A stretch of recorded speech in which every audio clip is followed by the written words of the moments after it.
Someone screenshot that! Screenshot it!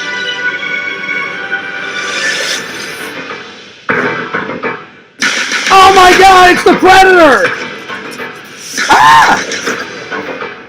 Alright. What's up, y'all?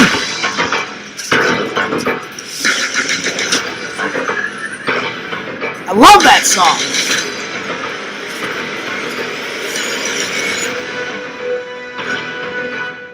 Yo! Fears, audience fears.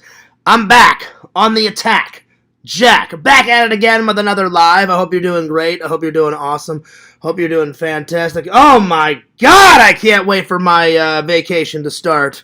Anyway, I'm back. I am back. Anyway, coffee first. Coffee first. And I want to give a big personal shout out to my friend James. I forgot where James got this. I don't know if he got this off the Denny's website. I don't know if James bought it at Denny's, but James got this and said, hey, Fears, would you use this in a live? I got it for you. And I said, James, that was very thoughtful of you. That's very nice of you. James, you're my buddy. You're my pal. I will absolutely use this in a live. So I want to give James, I want to give James a big personal shout out for getting me the Denny's Diner mug. I love Denny's. James, you're the man. Thanks so much. Coffee first.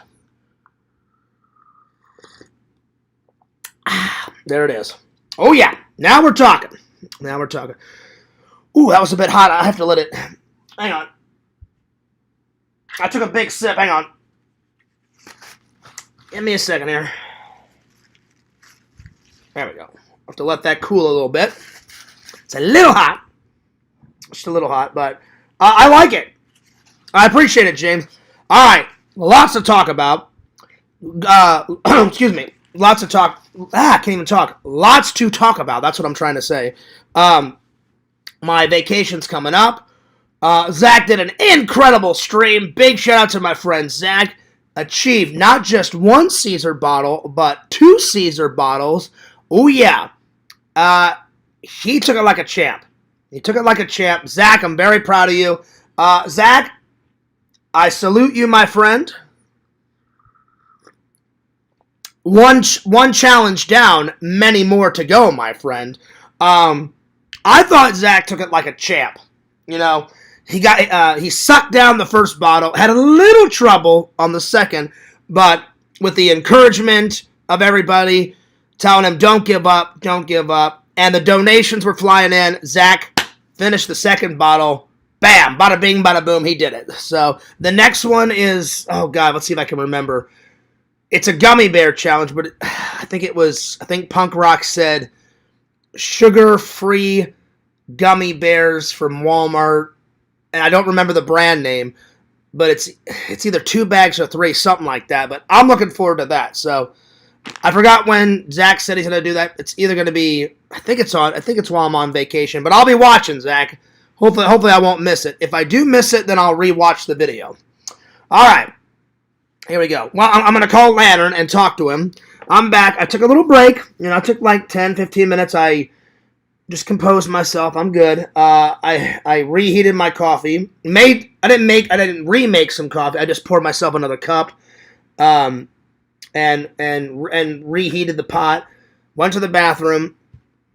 And I texted my friend. And then and then here I am. So there we are.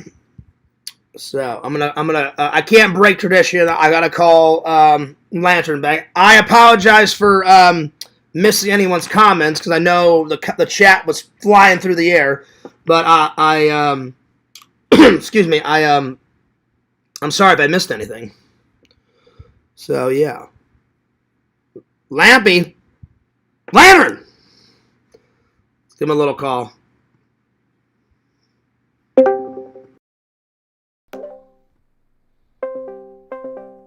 Lantern. Yo! Banjo. Oh shit. Banjo kidnapped Lantern. Lantern! Are you alright? Lantern! Banjo, what have you done? What have you done, Banjo? Go get Lantern. Where is he? Okay, well, I'm here. Yeah, what's up? Oh, Lantern, thank God. I thought Banjo kidnapped you. Oh, my God. Yeah, Lantern. yeah, Lantern, guess what? yeah. No, down! Damn. That was a big one, Lantern. Yeah. Lantern, I'm back. I'm back. I had to take a little 10, 15-minute break, but I'm back, buddy. Lantern, are you still doing good? Are you still going live? I mean, I'm going live Thursday. Thursday. And Lantern, just to confirm, you're back on your old schedule, correct? Yeah. All right. So Lantern, here's what I'm gonna do. If I have time on Thursday or Friday, I may just take Thursday and Friday off. I don't know. We'll see. But if I do decide to go live, I'll start like at 5 or 6, and I'll be done by like 7:30ish. All right. Yeah. So then that'll give you plenty of time to do your live around 9 or 10. Yeah. Around 9 or 10, twin. Yeah. Lantern, I caught you in the act today, man. You've been eating that cheese shit, haven't you? Yeah. I knew it. That's what's been making you fart, y'all. Oh, damn. Anyway, hey, Lantern. Damn. Pew. All right. Well, Lantern, I hope you have a good. I hope you have a good. What's up? Did you watch his stream? Oh, I watched. Yeah. I watched. I'm not gonna say anything about it, but I watched. So yeah, I watched. But anyway, I'm gonna do my stream. All right. So there it is. Lantern, spread the link, and I'll see you in the chat, y'all. Okay. All right. Hey, Lantern. Huh? Oh, damn. Man, Damn. Lantern, I've been eating too much cheese today myself. Oh, man. I may need to go to the bathroom here in about 10 minutes, Lantern. That was definitely a wet one, Lantern. I'm telling you. Yeah. Usually my farts are dry, but that was definitely a wet one. That was definitely probably a squirt, Lantern, but I'll be all right. I'll be okay. All right, Lantern. Shunk! There it is. All right. Well, Lantern seems to be in a pretty better mood, but definitely a lot better mood. I just had to compose myself, but we're good. I appreciate everybody staying for these late lives. I hope in sometime in the next century I can go at a semi-normal time. You know, fears, other people would like to go around, 6:30, 7:30. That would be great. You know, just at some point in this century, I would really love to go at a normal time. I used to be able to go to normal time, but hopefully one day we can go back to a normal time. But I will get my streams in whenever I can, either before or after or whenever. I will not stop streaming. I will keep bringing the content, y'all. Anyway, I feel better. I'm good. Fears, audience, fears. Back at it again with another live. Let's go right to the topics. But I always have to check on Mr. Lampy and make sure he's doing good because everybody cares about Mr. Lampy. We love Mr. Lampy. He's the best. He's the myth. He's the man. He's the legend. So I always got to check on him. It's become a daily part of my show, and I'm honored to always have Mr. Lantern on. It starts off the show on a good note, my friends. All right, let me open up the chat. All right, so to continue where I left off, we got one candy review. I finally remembered to grab the candy. I grabbed these. These have been sitting in my pantry for about a week or two. I decided to save it, so I'm gonna do a candy review tonight. Bam! I haven't had these in a while. Little Reese's Pieces. I've had them before. One of my favorite candies. It doesn't matter if it's Reese's Peanut Butter Cups. It doesn't matter if it's Reese's Pieces. Doesn't matter if it's the Reese's like Easter egg ones or the Halloween ones where they make them into jack-o'-lanterns. I love Reese's, but I haven't had Reese's Pieces in quite a while, so I thought that would make a good review. So yeah, so there's that. Then I watched. I decided I was gonna watch either the rest of this or this because I started this and I started this. I need to finish both of these, but I took a break from this, and I was like, you know what?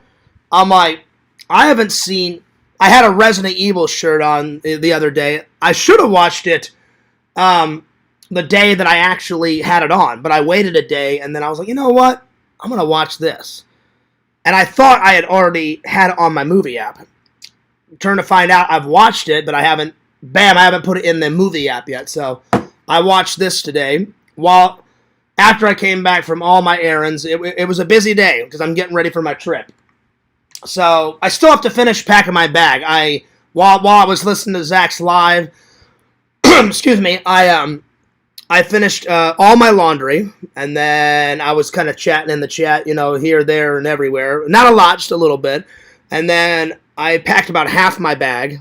I always pre-pack it, so then the day of the trip, the only thing I have to put in the bag is the toiletry bag. You always want to save the toiletry bag, your toothpaste, your toothbrush, your shaving cream, your dude wipes, all that stuff.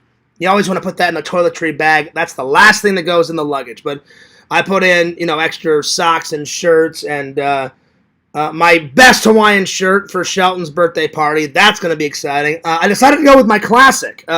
It's new, but it's been in the vlog. It's been in 2 vlogs now, I believe. My black and my pink flowered one. That's one of my favorite Hawaiian shirts. I was like, that'll look good. I packed a nice blue shirt for a nice blue buttoned-up plain shirt for church on Easter. So it's about halfway packed. So I did that. What else did I do today? Listen to Zach's live, chatted a bit, did all my laundry. All my laundry's done. Went and got, not a haircut, because I've already got my haircut, but I got it trimmed up. So and I did a live, so I had them just trim a little off the top and a little off the sides, and then I had them trim this up, and then I had so much neck hair, so they trimmed all that up, so we're all good. So I wanted to look fresh. I wanted to look hot. So I'm looking good, because I do like my hair. So I had it all trimmed up. Went and got lunch. I had a Subway. I got a foot long. I only ate half of it for lunch, and while Zach was doing his live, I had the other half for dinner. And I tried a new one. Well, it was new for me. I had their 5 Italian meat, and I said, is this the new one? She goes, it's newer. I said, how long has it been on the menu? She goes, I think it's been on the menu for, 10 months, 11 months. She goes, something like that. I really don't know. I'm like, it's new to me. I'm like, I've had your cold cut combo. I've had your meatball sub. I've had this sub. I've had that sub. But I said, I've never heard of the 5 Italian meat. Technically, it was 6 because I had the 5 Italian meat sub. And I said, can I add bacon on? And she said, yeah, sure. So I had the 5 Italian meats. Then I had bacon. I put salt and pepper on it. Pickles, spinach, light mayo, light mustard, a tiny bit of cheese, not too much cheese, and what was else? I think that's everything. And then I got some chips with it, so it was good. It was good for lunch. It was good for dinner, and I even did a Subway sandwich 5 Italian meat review for the TikTok. I'm gonna upload it on YouTube either tonight after I get done with this, or tomorrow. So one of the two. And then what else?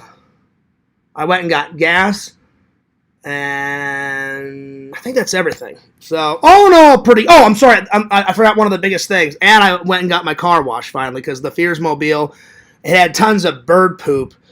I guess the Fears Mobile was like bird poop central. I guess it's a Target. It had like 8 or 9 dried pieces of bird poop on it. I was like, I better get it washed up before I go and visit with my family. Then I don't have to do it when I come back from my trip. So there we are. So I cleaned everything out on the outside. I vacuumed inside. I put Armor All on the inside. I forgot to armor all the tires. So when I get back home, I need to do that. I always forget to armor all the tires, and I need to do it. So yeah. So all in all, a pretty good day. Except for all the crap that happened tonight. It's fucking never ending. So I hope it ends one day, because it gets really annoying really quick. Anyway, I've said my piece on it. Let's have a good stream. Anyway. There we are. I had a really good time with Dave and Zach and James. I'll be honest, though. That course, I've walked past that haunted house course a million times. It's like you park, you get on the escalator, you walk past it. If you're going this way towards the Universal sign going into City Walk, the haunted house and all that, with the mini golf is on the right-hand side. If you're walking out of the park, it's to the left, but we were walking in. So on the right-hand side, you have the haunted house mini golf on the right. Always wanted to do it. Never have gotten a chance. I just kept walking by until me and Dave and Zach, they surprised me. They're like, Fears, we're going to go get tacos. We're going to go to Atomic Core, and then I don't know why they surprised me, but I guess Dave came up with the idea. Zach and Dave got to talking, saying, hey, let's do something different, which I'm glad. I'm always up for shaking up because we've been doing Atomic Core and Barnes & Noble and tacos and all that for quite a while. We hadn't went golfing in a while, so I don't know if Dave called Zach or Zach called Dave, but they put their thinking caps on and they're like, hey, Fears. And I was like, what's up? And they're like, we got a little bit of a surprise for you. I was like, oh, that's what's up. And I said, can I guess? And they're like, yeah, if you want, Fears. So I guessed, I don't know, 5 or 6 times. Dave said, oh, you got a little bit of it right, Fears. We are going golfing. Oh, no, right on. I said, Dave, if I get the rest, can I, will you tell me? He goes, oh, yeah. He goes, if you guess it, Fears, I'll tell you. All right. So I was racking my brain, and I'm like, all right, we're going golfing. I said, we went here golfing. We went there golfing. I said, I know we're going to go get tacos. I know we're going to Atomic Core. I'm like, where else? And then I remembered Zach saying that he had to take his buddy, his roommate Dave down to Orlando, around I-Drive. But then Zach's roommate canceled, and he didn't end up going. So then Zach's like, hey, Fierce, I don't have to take him down there. So I was like, why are we going down that way? And so I just started racking my brain. I said, hey, Dave, I said, are we going somewhere near Disney? He's like, it's kind of near Disney, Fears. And I went, okay. I'm like, so it's not Disney, though. He's like, no, it's not Disney. And so I said, well, what else is there? I said, the parks. I said, I don't have a pass. So I said, we're probably not going in. And I said, is it City Walk? And he went, oh, yeah. So that was a blast. I've walked past that hot dog vending place a million times, just never had a chance to eat there. Finally ate there. Zach almost achieved that challenge. He had that much left. That was fun. I got all that in a live. I tried the hot dogs. Pretty solid hot dogs. I haven't had a foot long since college. Me and my buddy Tim went to a Phoenix Coyotes game, which I don't think the Phoenix Coyotes even exist anymore. I think they renamed their team. But they were the Coyotes whenever I was in college. We went, and I had a foot long. Way back then, it was my junior or my senior year of college. So I hadn't had a hot dog, a foot long hot dog in quite a while, so it was totally, 1, worth the wait. 2, I was way overdue for a hot dog. So yeah. So that was fun. And that course was one of the most challenging ones we did because there was all this music going on, tons of obstacles. I did okay, but you're going to have to watch the vlog to see who won. I did okay. Tons of obstacles. There was a lot of netting. There was on some of them they had some netting, so that kind of tripped you up. It was still fun though. It was still fun. It's more of a harder course than we've done. And then on the other side, so like I said, on the right-hand side, you got the haunted house with a bunch of gravestones and ghosts and stuff, and we did that one. And Dave was like, go ahead, pick, Fears, which one? And then after the golf, we got some photos. So I said, all right, how about this? I said, we'll do the haunted house one this time. I said, next time we'll do, on the other side is if aliens invaded Florida, they have a circular metal alien spacecraft, and there's aliens around, and you can putt around the aliens. And I was like, well, that one looks fun. We're gonna have to do that one. And I asked the lady at the front desk, I said, which one's harder? Which one's more challenging? She goes, by far the haunted house one. She goes, I'm not saying the alien one isn't challenging. She goes, it's just that one over here is more challenging than that one. I said, all right, fair enough. So yeah, because I always like a challenge, but it was fun. It was fun. All right, so today we're doing, like I said, one candy review, one movie review. Bada bing, bada boom. Let me grab that. I'll put it over here. We're doing the best movie songs because yesterday we did the best television show songs. If we have time, we'll do a movie quiz because I haven't done a quiz in quite a while. And then if there's also time, we'll do. I got some more celebrity stories to tell you because I've met a lot of celebrities. So let's open up the chat. I'll catch up with the chat, and then we'll move right along, shall we? Sorry, my nose is stuffy.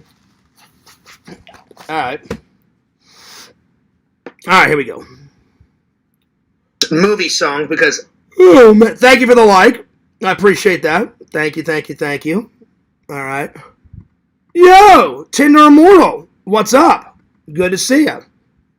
Thank you for the 16 people sticking with me on these late nights, my friends. Oh, yeah. All right, let me catch up with the chat and say hello to everybody, and we'll get rocking. All right, see. Yo, what's up, Jucifer? What's up, dude? Hi, Fears. What's up, dude? What's up, Punk Rock? Good to see you. Life is a ranch chug challenge. Have you ever actually seen my ranch challenge, Punk Rock? Punk Rock, I'll be honest, you've been a fan for a year, but I've never gotten to hear your voice until now. So, because when you were on Zach's show, I was like, oh shit, I'm like, that's what Punk Rock sounds like. So, it's nice to officially meet you, my friend. Thanks for being a fan. Nice to officially meet you. Let me switch it from top chat to live chat, because sometimes I forget to do that.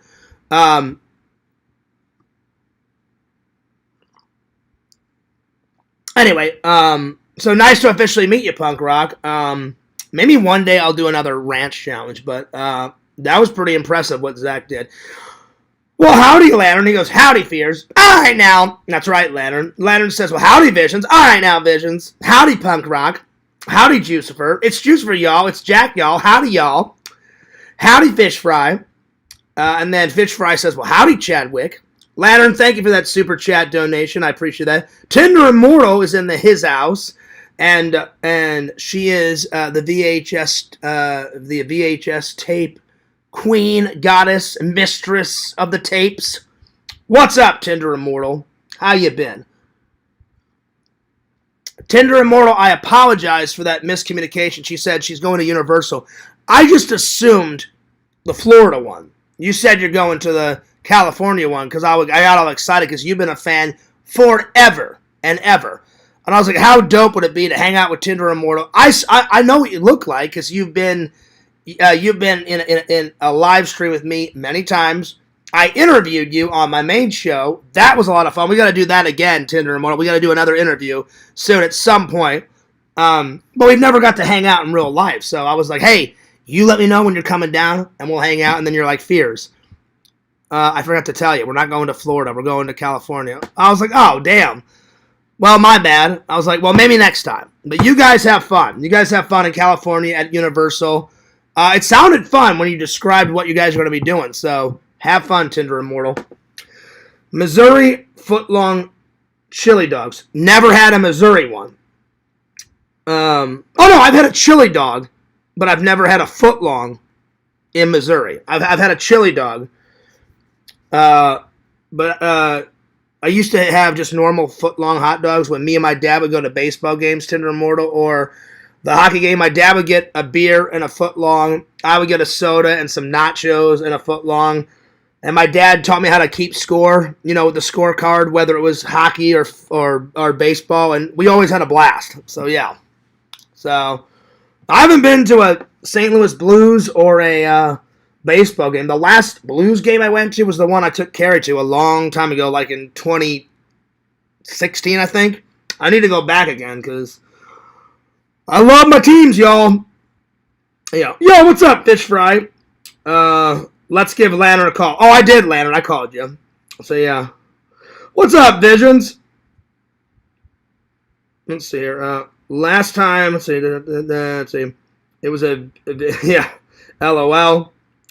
What are you drinking? Oh, Tinder Immortal, you should know what I'm drinking. I'm drinking that coffee, y'all. Drinking that coffee. Mm-hmm.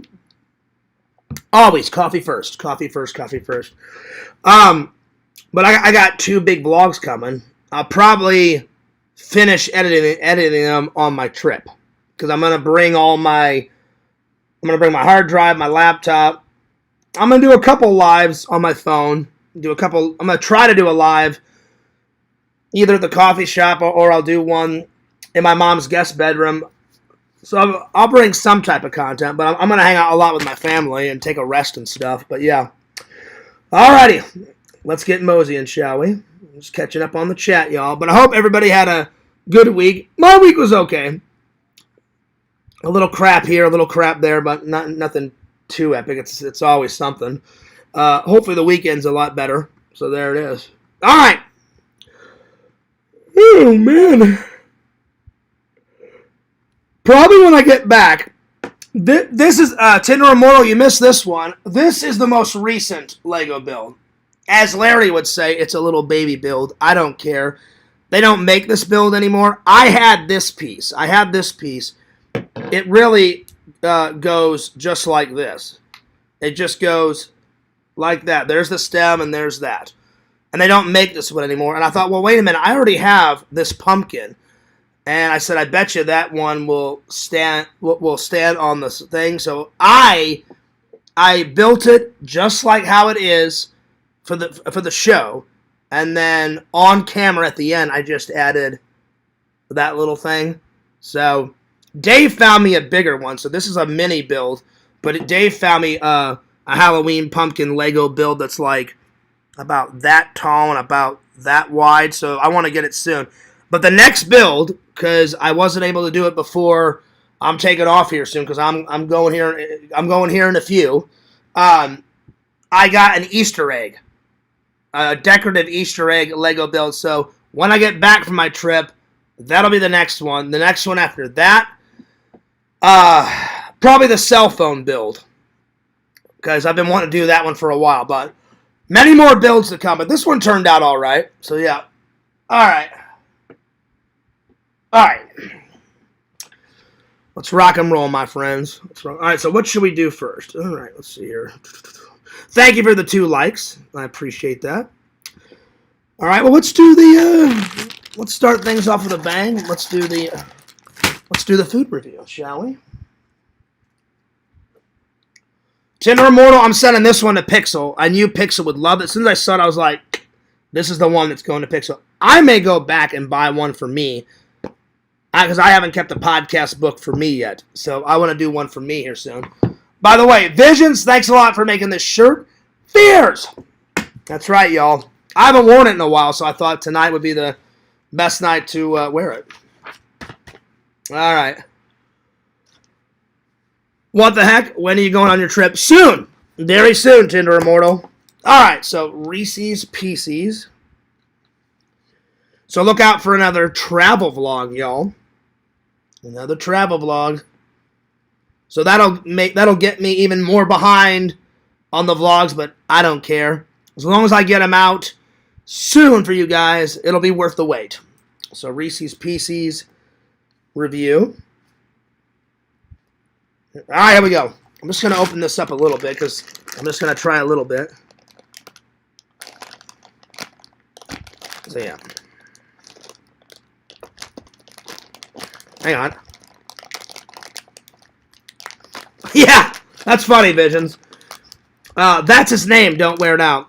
Oh, no, never. Fears! That's right. All right, here we go. There we go.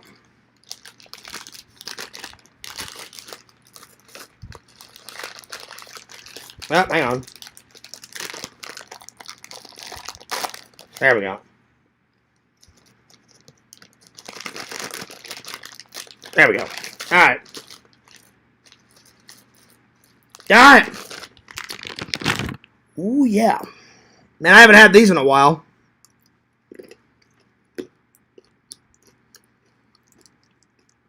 Okay.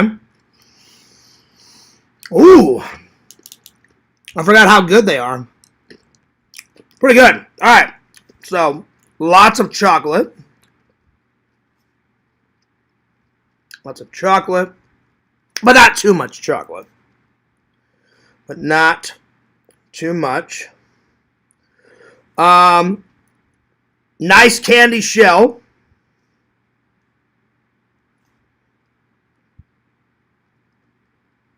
Good taste. They're pretty little. Pretty little. Little. They're good candy. Good candy. I'm going to give them...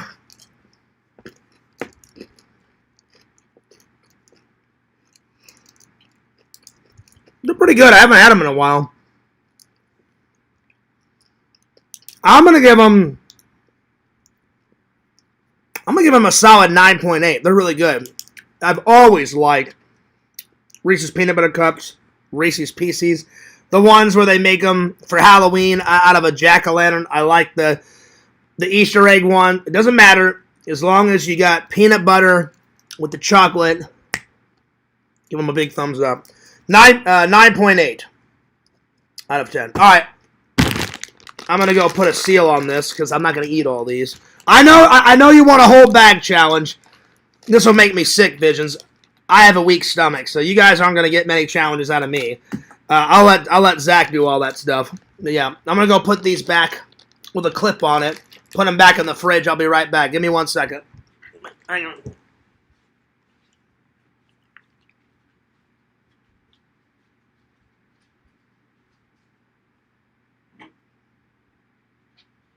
All right. Oh, man. All right. Oh, well, howdy, Tokes. What's up, Tokes? What's going on, Tokes? Tokes, I wasn't trying to ignore you. So, yeah. Alrighty. Let me catch up on the chat here. Well, I appreciate you guys being loving and loyal fans and staying. I don't mean to get on to Zach, just... He always picks the best stream times, 6, 7, 8. I'm like, you gotta share. I called Dave and said, Dave, honestly, when's the last time you did a live? And he's like, I haven't been able to because Zach always picks the best times. I'm like, right, he's got to share them. I'm not trying to call Zach out, and I'm not trying to start any drama, but I said, Zach, do you mind sharing sometimes? And he was like, yeah, I don't mind. It wasn't a big, going nuts chat. He goes, I get it, Fear. I said, Dave is not going to interrupt you. I said, because anytime you interrupt someone's live, you guys know the community goes nuts because you guys like to watch one live at a time. If I interrupt Yak's, all hell would break loose. If I interrupted Zach's, all hell would break loose. And Dave's like, I haven't been able to go live, Fears, in about a month and a half. And I said, well, yeah. I said, you went live on your phones. I said, and he goes, and then Dave was like, well, yeah, people don't care about the driving lives and us doing the taco lives, out and about in real life. And I said, thank God for that. But he goes, it seems like, and I said it to Dave, I said, Dave, it seems like when you do your sit-down lives, you got to wait your turns. So I just asked Zach, when I come back from my trip, I said, do you mind sharing, just a little bit? He goes, yeah, I don't mind, Fear. I said, one day you can have 7:30. One day I'll do. I said, then one day we'll give it to Dave because I miss Dave's lives. Dave has not went live where he's sitting down in his chair and he's got all of his stuff in his background like how I do it, and he's reviewing his old movies and all. I look forward to Dave's. I love Dave's lives. He told me he hasn't done one in a month and a half. The only ones he's done is when we're at Atomic Horror or when he did the live on the tacos and stuff like that. So I get it. Zach's trying to build his channel, but so is Dave, and so am I, and so is Lantern, and so is Mike, and so is everybody else. We got to make time for everybody. I think that's fair. Tokes, I saw that you and Zach were talking. I hope you guys mend the wounds here very soon. So there it is. Anyway. Tinder Immortal says, Fears, you'll probably get that vlog out in 2027. I hope not. You guys wait a long time for my vlogs, and I'm sorry. I told Zach, a little spark of me is kind of, I don't know how you describe it. Sometimes it becomes too much, and I just don't feel like editing. Zach can just blow through, the editing. But if I'm in a bad mood, I can't edit when I'm in a bad mood. The creativity flies out the window. I got to be in a good mood to edit, and it's not that I'm lazy, because I'm not. And despite what Rob or other people say, I do put a lot of effort into my vlogs. Zach's a very good editor. I would say I'm a pretty good editor, but I still got things to learn because they taught me the basics at film school. But everyone's got their own way of editing.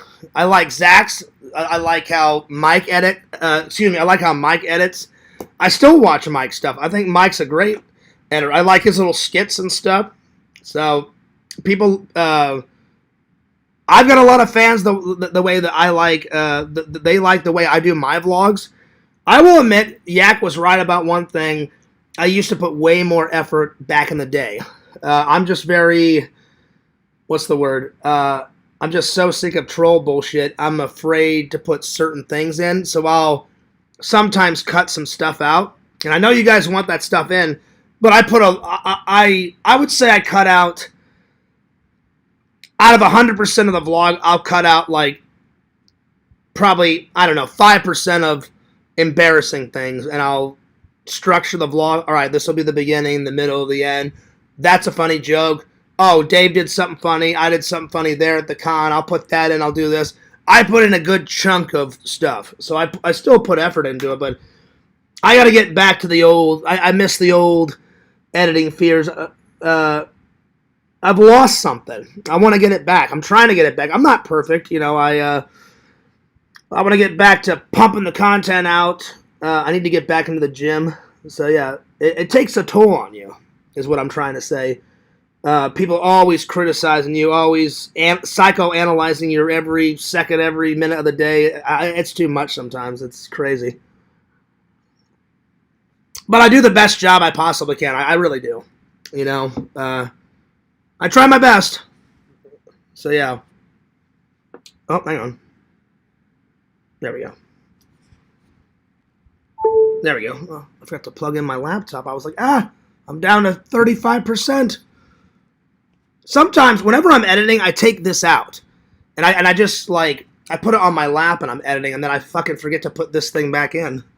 So, yeah. I usually edit in 3 places. My couch, here, on my bed, or sometimes I'll just put the laptop on the floor. I just lay on my belly and just edit away. I don't know.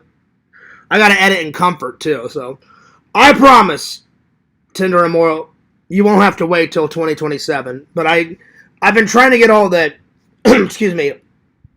I took Zach's advice. I've been trying to get, if I do a vlog like around now, I'll get that out first, and then I'll go back into the archive and be like, oh shit, I need to get the stuff from 2023 up, because I'm behind. I have like 15 vlogs to get up. So 15 or 16. So I've been getting better at putting the new stuff out right away, so you guys are still interested in. But it'll all get out, I promise. So, yeah. All right, let me... but good to see you, Tokes. Good to see you, Tinder Immortal. We'll see how things pan out, I reckon. Listen, I'm sure you guys will be back to normal here soon. Or, I hope. So, yeah. Now, I will say, Visions, I think Zach should do a whole bag. I'm just not good at challenges. The only reason why I did the Richie one is because Richie, it was so simple of a challenge. I'm like, Richie, I'm not talking. I looked at him. I said, Richie. I said, for God's sakes. I said, Richie, do not fucking, you don't have to fill up your whole fucking bathtub full of ranch. I'm like, just get like 4 or 5 bottles of the fucking like tall ones. They're about this tall and about that wide from like, they're in the condiment section. They get the big ones, like if you own like a restaurant or a business, you know, like at home you get the little ranch bottles that are, I don't know, this tall and like this wide. But I said, Richie, just buy. I said, it'll probably cost you $30 to $40. I said, get 3 or 4 of like the industrial ones for like restaurants, that tall and like that wide. Just dump them all in your tub and then fill the rest of it with water. Mix the water with the ranch. And just give yourself a bath, like a ranch bathing challenge. I said the fans will go buck wild. And he didn't do it. So what I did is, I couldn't afford the big industrial ones, so I just said, I'll just get like 4 or 5 bottles of like the extra large ones that are about, I don't know, this tall and about that wide, and I just dumped them all over my body. The fans ate it up. So if I think of another challenge that I know I can do, I'm just not good at eating challenges. I'll let Zach do all that stuff because I have a weak stomach, you know. Plus, I'm not gonna eat myself until I throw up, because I thought Zach was gonna throw up tonight. I'm so glad that he didn't. But yeah. So yeah. He had to have collected 800 cans for that 40. Really? Well, that's maybe the reason why he didn't. But for whatever the reason, Visions, I would have mailed Richie the $40 for him to dump those industrial size things of ranch. Like you can get them for. They have massive jugs of pickles, like for businesses. They have a glass. Like if you go to Walmart, it's on either the left or the right of the condiment section. They have glass bottles full of those big pickles that are like this tall and like this wide for like businesses. You go in there, they have a big jug of like ketchup for restaurants, mayo, ranch, mustard, all that stuff. And I said, Richie, it's this simple. Just spend $30 or $40, get 4 of those industrial size ones. I said, you don't have to fill up your. I said, and I guess he didn't understand Visions. I'm like, Richie, you don't have to fucking fill up your whole tub like to the brim with ranch. I said, put the 4 in there and just mix it with the water and just like put in like shampoo and get your soap and mix the soap and the water and the ranch. Just give yourself a ranch bathing wash, give yourself a ranch scrub down, if you will. And he wouldn't do it. So I went, all right, fuck this. I said, I'm not letting the community down. I'll fucking do it. And the only thing I did differently, I was like, well, I'm not going to do it like Richie. I said, I'm going to come up with, Fears' little spin on it. So I just bought like 4 of the extra large ones that are not as big. And I just dumped them all over, and I mean, it was all over my face. I literally was massaging my temples with fucking ranch. You guys ate it up. You guys thought it was hilarious. I thought it was hilarious. So there it is. So yeah. Anyway. Eat 1,000 M&Ms one at a time and count out loud. No, I'm good. That would make me puke. Plus, I'll be honest, Tokes. I like M&Ms, but I prefer dark chocolate over milk chocolate. Milk chocolate's okay. I like it. But I'll give you an example. When I was eating that Mr. Beast stuff, so far my 2 favorites, the dark chocolate's my all-time favorite. The sea salt one, that one's alright, but if I had to pick a second favorite, probably the peanut butter one. The peanut butter one was pretty good. The next ones I need to do, he's got 3 more left. He's got a milk chocolate bar out. He's got a mint, like how you can get like mint green chocolate chip ice cream. He's got mint chocolate. I need to try that one. And then he's got another one. He's got another one that I forgot. It's on the shelf. But so far, out of all those Mr. Beast candy challenges, the chocolate reviews, the dark chocolate, it's nice. You get a good amount of chocolate. It's really dark, thick chocolate. It tastes phenomenal, So yeah. So I just prefer dark chocolate. So yeah, you can pick whichever candies you like best. One of my favorite is Butterfinger's one of my all-time. Like whenever I'd go trick or treating, Tokes, like when I was a kid, well, you know what? I think we'll start there. We'll do a top 10. I'll do a surprise top 10. Here we go. Top 10 of my favorite Halloween candies to get when Fears was a kid. I still eat them as an adult, so it really doesn't fucking matter. When Halloween rolls around, I buy 2 bags. 1 bag of candy for Fears, and then another bag of candy in case if any families knock on my door on Halloween while I'm watching my horror movies. The last couple of years, one year I got 3 families. I think last year I got a big family. Remember I told you guys I got one big family of like 14 people showed up. And I just handed out candy. So yeah. Since we were talking about candy, Tokes, I was like, you know what? Fuck it. I'll do. I like giving you guys an opportunity for some topics because I already planned some. People seem to like either me coming up with shit on the spot or I give you guys a chance. So I'm gonna do this one and then I'll ask the chat. I'll ask the chat for another topic. There you go, Tinder Moral. I'll do that one next. Top 10 movie theater snacks. That one's easy. I've got that one in the bag. But I'll do this one first. I'll do Tokes' first. Alright, so top 10 Halloween candies that Fears loved. Because I eat them as an adult. I don't give a shit. I'll eat these when I'm fucking 90. Doesn't matter if I'm 8 years old. When Fears was 8 and I was trick-or-treating. I loved him back then. I'm 42 now, about to be 43. I fucking love them now. It doesn't matter. So, yeah. See, top 10 Halloween candies. And I'm talking about chocolate candies, like the nerd candies, like the fruity type of candies. I'm talking it all. Here we go. All right. I'm trying to put as much Halloween horror stuff in here as possible because this one is going to Pixel. And he's going to go nuts. I signed it. Tinder Immortal, you weren't here when I signed it for Pixel, but I did this. I dated it. March 16th, 2026. To Pixel. Yeah, dude. From Fears. Thanks for being a good friend and fan. Bung! Thanks for all the laughs from Fears. So there we are. I thought that was quite appropriate.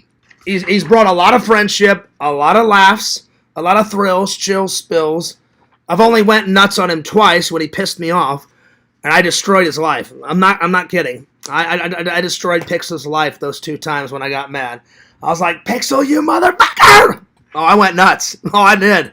I went nuts. Oh, man. But he went nuts back on me, so we're square. All right, here we go. First one, Butterfingers. That's an absolute Halloween classic. Ooh, yeah. So Butterfingers. Butterfingers. You know what? I know some people don't like it. I love candy corn. I always have. I always will. Put a 1 in the chat if you guys like candy corn. Some people don't like it. I love it. And it's a Halloween staple. It's a Halloween staple. Candy corn. So candy corn. I like candy corn. They don't do this anymore, but I used to love caramel apples.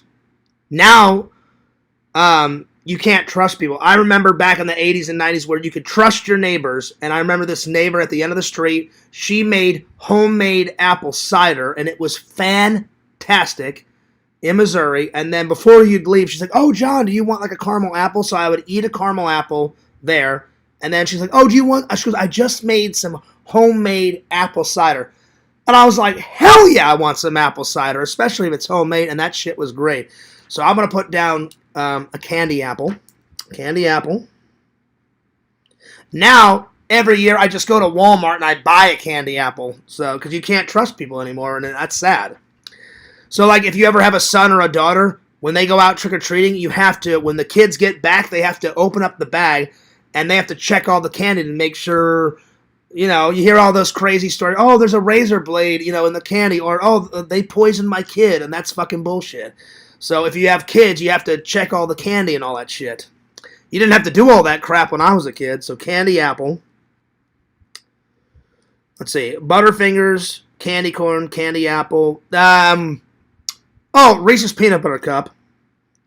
Just Reese's anything. I love Reese's. Reese's all across the board. Reese's butter oh, I already did Butterfingers. Baby Ruth. Baby Ruth. Hey Lantern. Oh, whatchamacallit. Those are good. Oh, damn! I said it. My bad, Lantern. Whatchamacallit. What? Whatchamacall. It. Those were good. Let's see, what else? Skittles. Skittles. Nerds. They're fantastic. Nerds. Oh, what's that stuff? You guys are going to have to help me out. It came in a long... It came in a long bag. It was maybe as big as this napkin, and you'd rip the top off, and you had a little white stick that was made out of candy, and you would dip the stick into the powder stuff, and you would suck the powder stuff off the little candy stick, and then once you ate all the powder inside the bag, then you could eat the candy stick. Fun Dip, thank you. Thank you, Visions. I used to love Fun Dip. I still do. So Fun Dip. Fun Dip. That's always a favorite. So Butterfingers, candy corn, caramel apple, or candy apple, candy apple / caramel apple. Those are always good. Baby Ruth, whatchamacallit, Skittles, Nerds, Fun Dip, and then the last one, oh God, what else? What else? I need one more. What's another? Oh, Snickers. Snickers. There we are. All right. So those are my top 10 Halloween candies. All right. Oh, damn. My brother and I snorted Smarties dust. What? Really? Damn, y'all. Didn't it hurt, Visions? Oh, wow. I'm going to pass on that. I'm good. I'm good. Oh, yeah, Big League Chew. That was a good one. That was a good one, too, Tokes. Man, that's taking me back.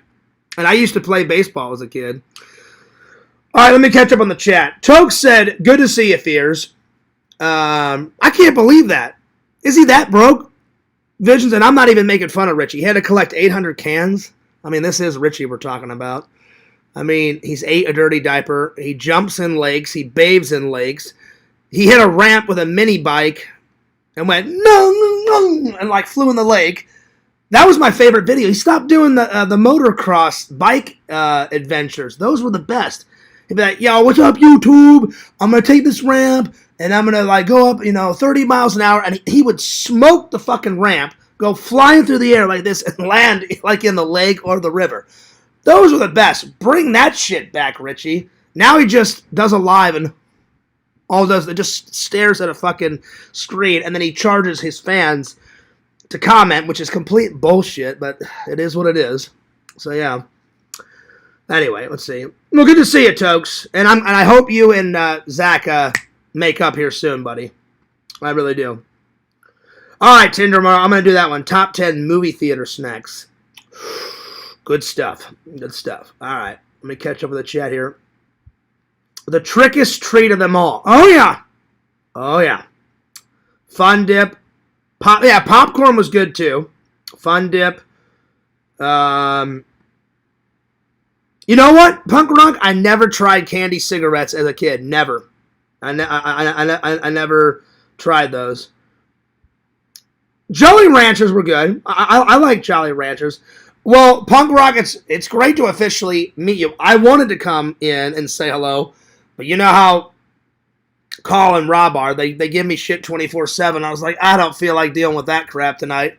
So, I didn't come in, but whenever I do a panel one day, Punk Rock, I do panels. I just do them very far and few between. When I come back from my vacation, I'll get you on a panel, my friend. But I appreciate all your support, my friend. One of his YouTube name was Can Man, so yeah, he collected. That's right. Yeah, he had 3. I'm sorry. He had 3. I think he got rid of that one. He had Richie's Vlogs and Adventures or whatever it was. The Can Man and then Richie. That's right. Yeah, I forgot about that one, Visions. That's right. That's right. I remember that. Ring Pops. That was. You know what? They still sell those. I may have to do a review. But what was the gum? Zach couldn't remember it. What was the gum that came in a little stick like that, and it had white and black packaging, and in the commercial there was always a zebra flying around, and then it was white and black on the gum. Do you guys remember that? I used to eat that gum, or chew that gum all the time. I don't remember it, though. I don't remember the name of it. Is that what it was? Punk Rock? That's what it was. Fruit Stripe. Yeah. Man, I used to chew that all the time. Oh, my gosh. Wow. Yo, what's up, Museum? Good to see you. Yeah. Oh, man. I'm going to put that one down. That was always a good one. Because I got a lot of gum. Trick-or-treating, too. Even though it's not candy, you just chew it, but gum was always good. Especially that one. Fruit, Stripe, and Big League Chew. I'll be honest, Tokes, I liked Big League Chew over Fruit Stripe, but they were both good. So, Big League Chew. All right, here we go. Top 10 movie theater snacks. Tinder Immortal. I recently went to the movie theaters, and I got to get that footage up. Me and Dave recently went and saw. I already Instagrammed and uploaded the photos. I brought my Ghostface Killer mask, Part 1, because Part 1 is worth seeing, and Part 6 is pretty damn good. 5 is good. 4, that's all right.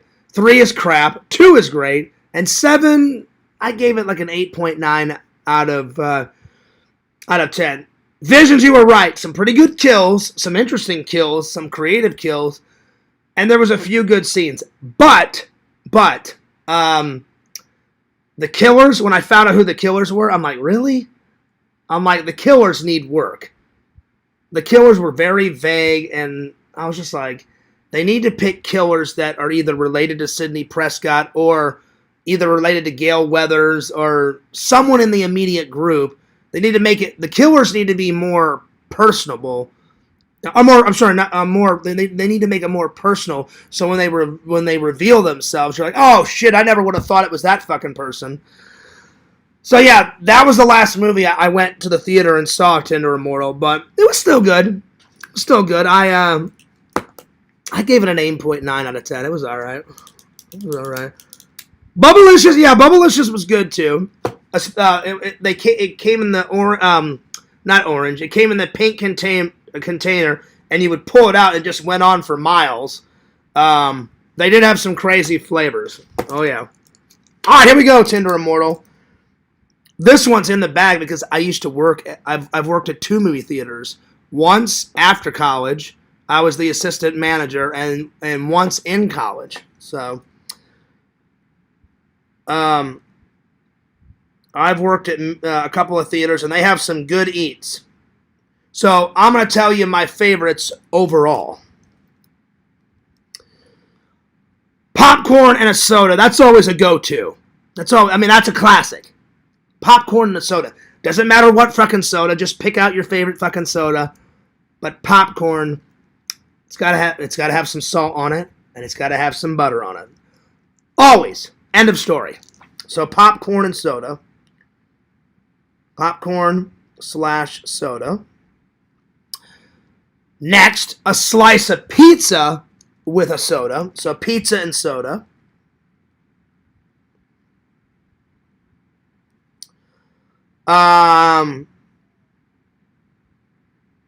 Butterfingers. The candy. Butterfingers.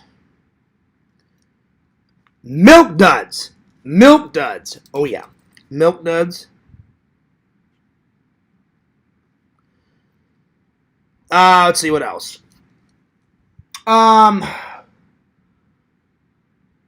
It depends on what theater you go to, but sometimes theaters will sell hot dogs. So there's some theaters that I've went to, like Epic Theater, the one I go to. Their hot dogs are pretty good. So sometimes I get a hot dog and a soda.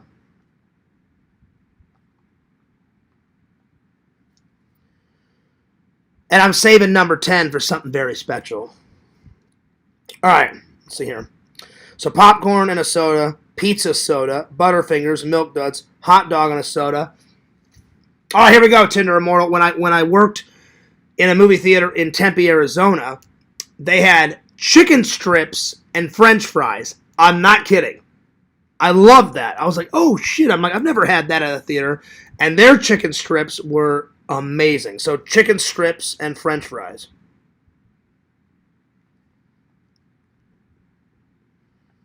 And French fries.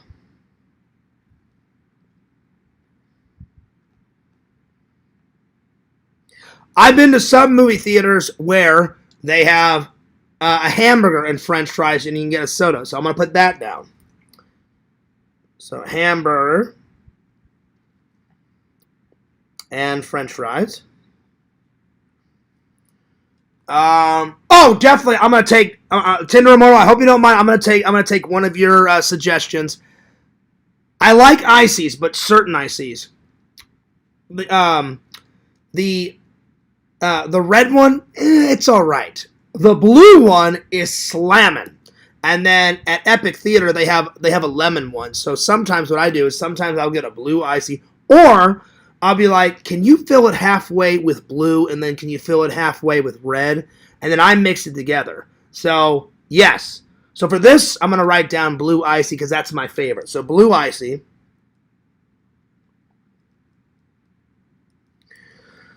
All right, I need two more.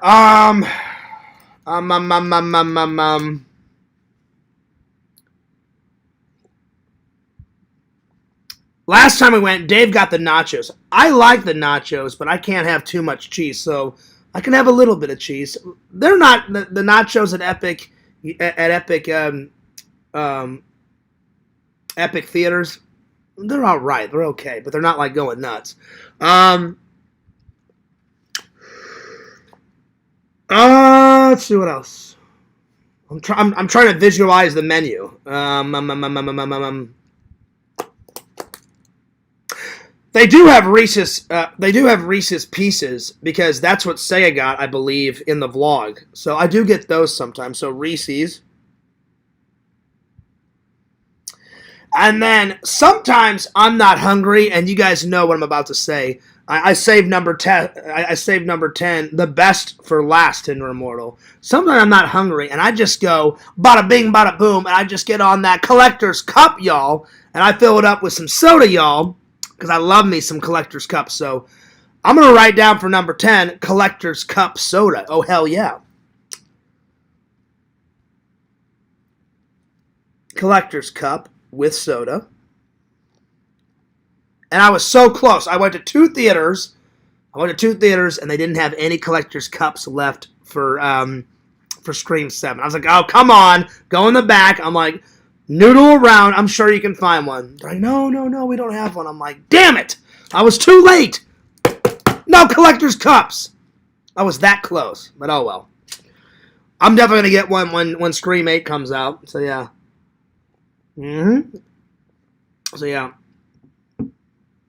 So yeah, did you change the movie reels in the theaters, or did they play DVDs? I did a little bit of everything. When I worked in a movie theater in Arizona, Tinder Immortal, half of my college years I worked at a Walmart. Then I was just getting sick and tired of, like, they treat people at Walmart like crap, and I was like, I'm like, hey, Dad, I'm like, do you mind paying my rent for like a month or two until I find a better job? And he was like, yeah, no worries. And he's like, is Walmart not working out? I'm like, I hate it. I'm like, Dad, I fucking hate it. He's like, yeah, just take a month off and find a job. It took me a month, and I found a job at the movie theater. I started working in concessions, Tinder Immortal, and I worked my way up to supervisor. And then after college was done, I stayed there for a year and tried to find a job in film. And on the weekends, me and my friends would drive down to LA and pass out our resumes, and I didn't get a job. And I was like, oh, fuck this. I'm going back to Missouri. So when I was still there, I did a little bit of everything. I worked in the concessions. I worked at the ticket booth. And then I worked, I do the job that Sega did where you just tear the tickets. Then I worked in, what is it called? I did security for the theater. That was one of my very first security jobs. And then finally, I worked up in the projection booth. And back then, they had only 2 film reels left. The rest were DVDs, because back then the Blu-ray hadn't came out yet. So normally I would take out a DVD and put the DVD in. I only got to change the reel on the 2 film ones a couple of times. So I did do that. But mainly, I switched out the DVD and put a new DVD in and stuff like that. So it was fun. It was fun. And then I worked at a theater for a short time and in O'Fallon, and I was a manager there for a little while. And then I just found a better job. Because actually, when I got my security job in Missouri, that actually paid more than the movie theater assistant manager job, unfortunately. So, yeah, I actually did like working at the theater. I'm sorry, it wasn't an assistant manager. It was a, they had 3 types of managers. They had the manager, the assistant manager, and then the executive manager. So I was the lowest type of manager. So yeah, and I did that for a little while, and it was all right. So yeah. All right. All right, let me catch up on the chat here. Let's see here. Let's see. A bottle of red wine, icy, ice cream cake. Oh yeah, ices are good. Oh yeah. Red vines, yes. Butter crunch, chocolate raisins. I'm gonna put that one down. I do like butter crunch, and I like red vines, but yes, I do like chocolate raisins. I'm gonna put that one down too. Even though I've already got 10, I gotta break the rules, and I do like some chocolate raisins, y'all. Yeah. All right. Oh man. Oh shit. Let's see. Fears as a movie manager. Did you ever catch people having sex in the theater? No. I did catch people smoking in the theater, and they're not supposed to do that. But I only worked there a couple of months, punk rock, and I was the lowest type of manager. Like they had 3 managers. They had the manager, the assistant manager, and then the main general manager or the executive manager, whatever you want to call it. Never caught anyone having sex, but I caught people smoking a couple times, and I said, "I'm sorry, you can't do that." And they're like, "Are you serious?" I'm like, "I'm dead serious." I'm like, "That's the rules." I'm like, "There's no smoking in the theater," and they're like, "Okay." So, but yeah, nothing too crazy. All right. I'll do one more fan topic, and then we're gonna move on. I need to use the restroom, so while I'm going to the restroom, think of one more fan topic, and then we're gonna move on. And then when I come back, we'll do one more fan topic, and then we're gonna get on to this movie review. If you've never seen this movie, the first and the second one are pretty good. All the other sequels, they're kind of crap. The video games, let me put it this way, the video games are better than the movies, but I do enjoy 1 and 2. 1 and 2, pretty good. All the, oh my god, how many sequels do they make? 8, 9, 10, whatever. All those other ones are crap. So yeah. That's a good one, Visions. Top 10 foods that make you fart. I can do that. All right, I'm going to skedaddle and use the restroom, but Fears will be back and do that topic. All right, 2 minutes.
Oh, God.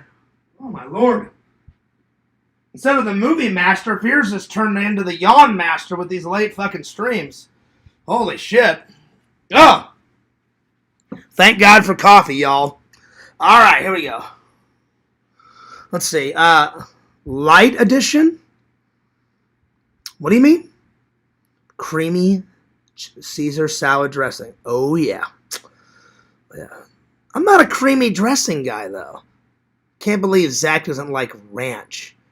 My 2 favorite. Nothing against. It's creamy dressing's all right. I like it. My 2 favorite, though, the Olive Garden dressing, however they make that Italian Olive Garden dressing. Oh, yeah, now we're talking. I like that dressing, and then, of course, I love my ranch. I love my ranch. All right. All right, Visions, you wanted it. Here we go. Top 10 foods. So, Lantern, open up your ears. Don't eat any of these foods, Lantern, or they'll make you fart. But I like the farts, Fears. All right, Lantern, eat whatever you want and fucking fart away. All right. Top 10 foods that will make you fart.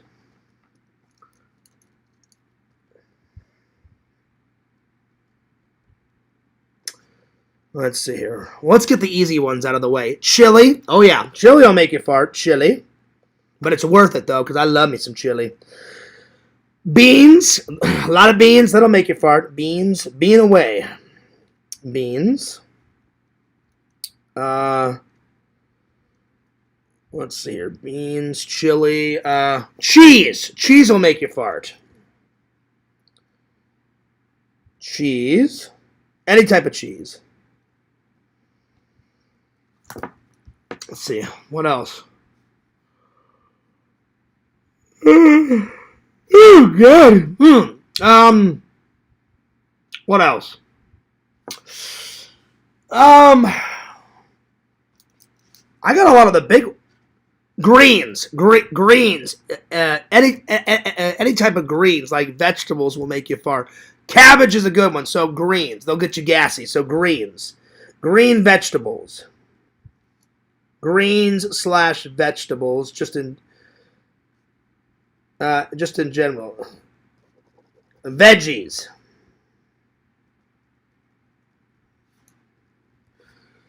Let's see, greens, veggies, cheese, beans, chili. What else? Really, eggs? I didn't know eggs make you fart. Cabbage for sure. That would fall under veggies. It's not that I don't believe you, punk rock. I think Google's gonna have to help me out. I got all the go-to ones. Let's see here. Foods that make you fart.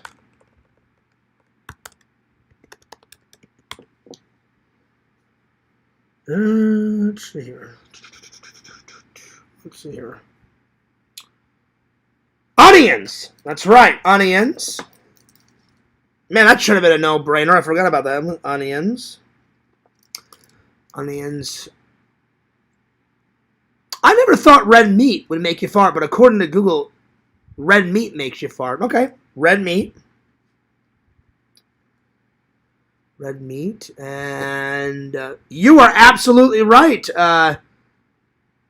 You know what, Punk Rock, you're absolutely right, because with my Crohn's, if I eat too much dairy products, it makes me shit a lot. So yeah, that makes sense. So eggs. I'm just gonna write down dairy products. Yeah, I don't know. I just thought more like cheese and milk and ice cream and stuff like that. I'm like, oh yeah, that'll get the Crohn's a rocking. I just didn't think of eggs, but yeah, that eggs are under dairy, so that makes sense. So dairy products. Let's see what else. Let's see. I already got beans. Cauliflower would be under veggies. Potato. Well, potatoes is under veggies too. Let's see what else. What else?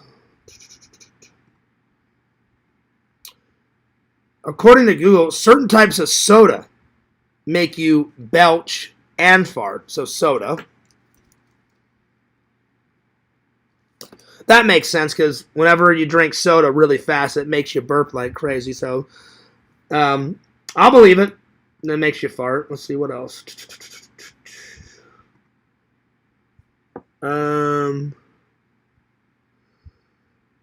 Certain types of fruit. It says bananas, peaches make you fart. So fruit. Or well, I'll put down certain types of fruit.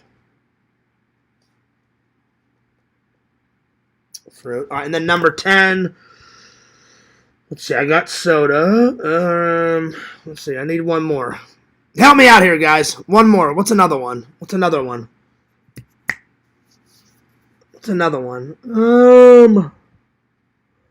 Oh, that's right, Tinder Immortal. I forgot one of the best ones around. She's 1,000% right. Some lounge, man. Some BK lounge. That always gets the job done. That's a good Visions. I hope you don't mind. I'm stealing Tinder Immortals BK Lounge. That's the 10th one. BK Lounge, y'all. How could I forget? There you are. Excuse me. All right. Oh, yeah. I have to ask you guys a question. So, I was watching Zach's live tonight. I don't know who this guy is, but I was doing a bunch of stuff while I took a shower. I ate dinner. I was doing my laundry while I was watching the live. And I went to the restroom. I come back, and all of a sudden there's some guy on there that I've never seen on Zach's panel. And he was like, I don't know, it was really dark inside. And he was like nosing through the trash or in his garage or something. I don't know who was that guy. And then he had a Christmas hat on for some reason with a bat attached to it. And he was sitting in a lounge chair with a blanket over him. And I was like, what the hell is going on? So, can you guys tell me who that guy is? Because I've never seen that guy. I've never heard of that guy. Apparently, Rob knows him. And I was like, oh, God, here we go. So, is that guy cool? Is that guy a troll? Or who is that guy? Because I don't want to misjudge the guy, but who is he? I'm just curious. So, yeah, I have no idea who that guy is. But let me know, because I'm curious. So, yeah. All right, let me catch up on the chat here. Toke says, Punk Rock says, gallon of mayo. Yeah, that'll definitely get it done, Visions. Eskimo meat. Yeah, I wouldn't doubt it, Tokes. 2 pounds of turnips. Put all these together in one meal. Yeah. That'll definitely get it done, Visions. Oh, yeah. Milky eggs. Yeah. Fish tacos. Yeah, there you go. Oh, that's so gross, Visions. When you sniff up someone else's fart. Ew. That's just gross. Yeah. Ew. Pew, as Lanham would say. Let's see. I met him in 2020, and he recommended the smash hit The Cell. Who did? I forgot who that... So, I guess that guy goes dumpster diving, and then he, like, resells it. He seemed like a nice guy, so I just didn't know who he was. So I watched a little bit of that segment, but I forgot the guy's name. What's that guy's name, though? He seemed like an alright guy. Seemed cool to me. Hell, if you can resell some stuff, like he had hard drives, and what I thought was really cool was the minute Zach said he was buying an RV and going on a big trip, bam, the guy pulled out that license plate. That license plate was pretty cool. It was vintage. I just forgot the guy's name, so if you guys can remind me who the guy's name is, let me know. But that guy seemed cool. But yeah. Alright, let's see, what's next? Time to review this movie. The first and the second one, pretty good. Here we go. Resident Evil. She's a babe. Then you got the babe from the Fast and the Furious movies. Ooh, yeah, now we're talking. Pretty good. A lot of people think this movie is a remake of the video game. No, it's pre-video game. I watched all the bonus features, and the director, the same director that directed this, I forgot his name. What's his name? Paul W.S. Anderson. He directed the first Mortal Kombat movie. And he said, I love video games. People loved my Mortal Kombat movie version. So when this goes, I got obsessed with playing the PlayStation 1 and PlayStation 2 game. And he said, this is so good as a video game, it'll make a movie. But he said something really clever. He said, if you remake the first video game, the fans are already going to know, oh yeah, we play the game, that guy dies, that guy dies, that guy dies. So he said, what's the point? So he said, in the game, they don't really explain how the zombies are created, how the hive under the mansion gets infected by zombies. So he said, I wanted to tell my story right before the mansion stuff. So it says, I started it in the mansion, but with a whole bunch of new characters that are not from the video game. And then he said, I take them down into the hive and I explain. So it's a bit of a prequel. And then the ending of the movie leads up to the first video game. So he said, after I made this, I told the fans, watch my movie. It explains everything. And then play the PlayStation 1 game and you'll be ready to go. I thought that was a stroke of genius. He's right. If If you just remake the game, then you know what's coming. You're like, oh yeah, like he dies, she dies, this, oh yeah, the liquors, yeah, this, bada bing, bada boom. But, so I thought that was a stroke of genius. So Resident Evil.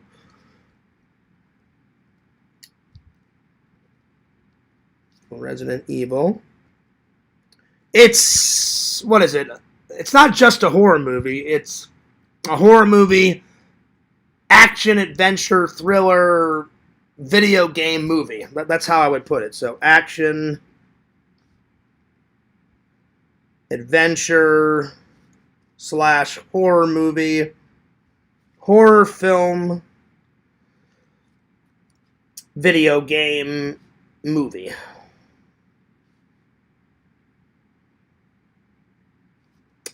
They had a couple cameos from the game. They said anytime you see like an overlook view where the camera's looking down, well, when you play the Resident Evil game, you're kind of always looking down and forward. So he said, I put that angle.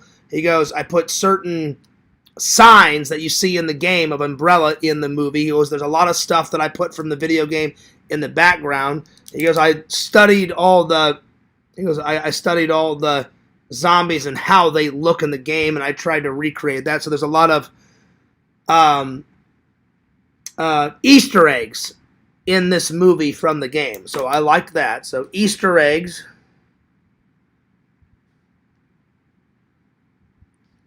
From the video game.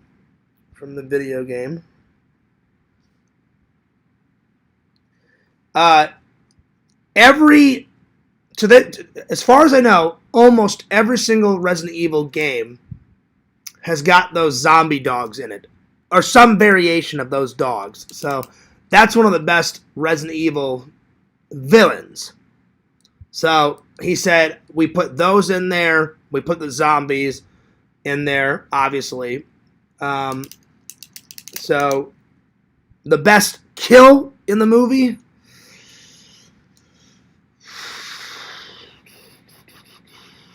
I'll do best zombie kill, and then I'll do best human kill. So best zombie kill. There's a woman with she's got so many veins in her neck going down her face. She's got blue eyes, and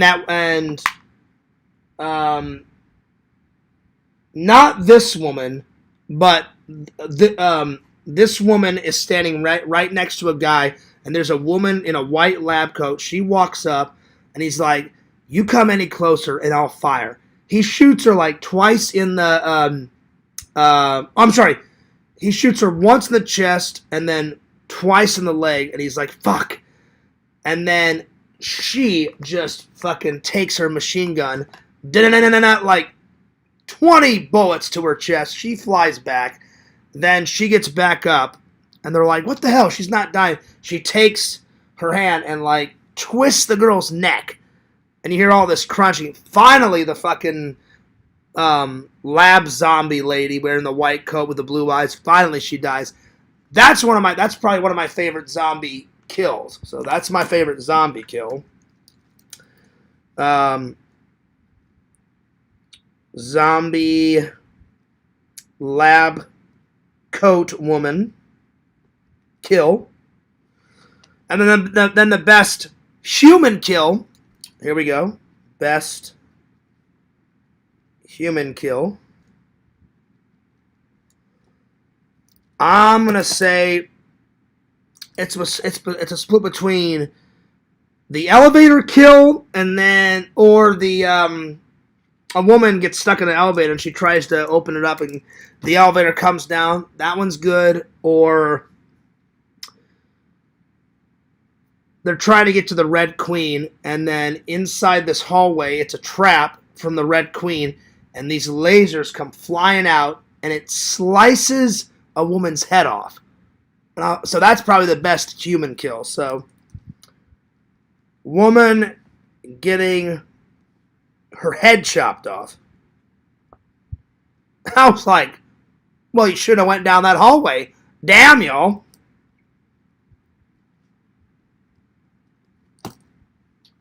Excuse me for a second. My lips are so chapped. Ugh.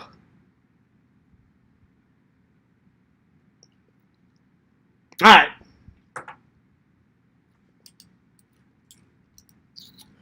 right.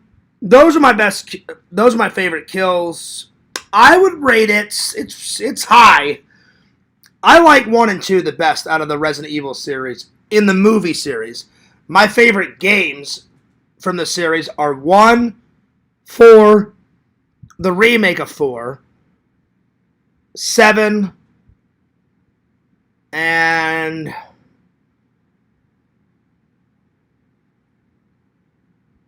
Code Veronica a little bit. I'd say those. Code Veronica a little bit. All the other games are nah, but those are some of my favorite Resident Evil games. I didn't put 9 because me and LC haven't played it yet, but I can't wait to get back from my vacay and play some Resident Evil 9. Resident Evil 8, it was alright. There was no zombies in it. It was all like vampires and fucking werewolves and shit. Don't get me wrong, I love the Universal monsters, but I'm like, it's a Resident Evil game. You need some zombies. Or like in 4, they looked zombie. They had that virus in them, that cult, and they injected that virus in it, so it made their eyes kind of glaze over. So they kind of were zombies, but they weren't zombies. They were zombie-ish, like all that bullshit.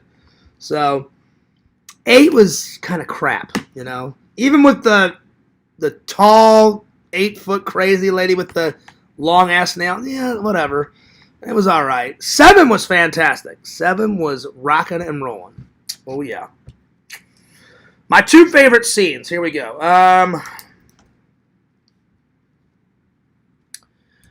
They're walking down the hallway, and the Mexican guy goes, "This is gonna slow us down." He goes, "Our way to the Queen takes us right through these labs, and the lab is filled up with dead people, or so they think, and this water."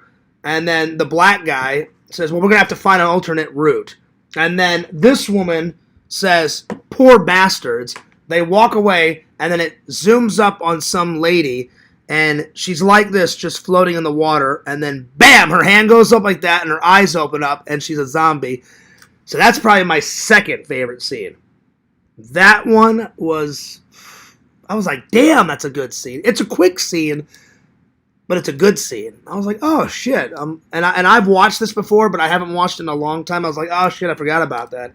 So the lab scene is my second favorite scene. So the lab.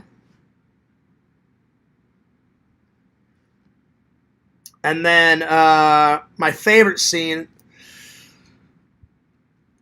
probably at the end, where the bad guy gets attacked by a massive licker and just destroys the fucking guy. That's another good kill. So the liquor scene kills the villain in a major way. There's nothing left of that fucking guy. So killing the villain at the end. Or it's not the very end, it's towards the end. So yeah. I recommend it. I'm going to give it a solid, because I haven't watched it in a while. But now I have. Now I can add it to the movie app. I'm going to give it a solid. It's not a perfect 10. It's close. I'm going to give it. It was a solid watch. I'm going to give it a 9.5 out of 10. So it's pretty good. Solid watch. All right. There we are. Let me catch up with the chat here. Let's see. R.I.P. Oh, yeah. Oh, yeah. Well, I got to meet him, Punk Rock. But I ran out. He was at a Wizard World Comic-Con back in Missouri, back in the day.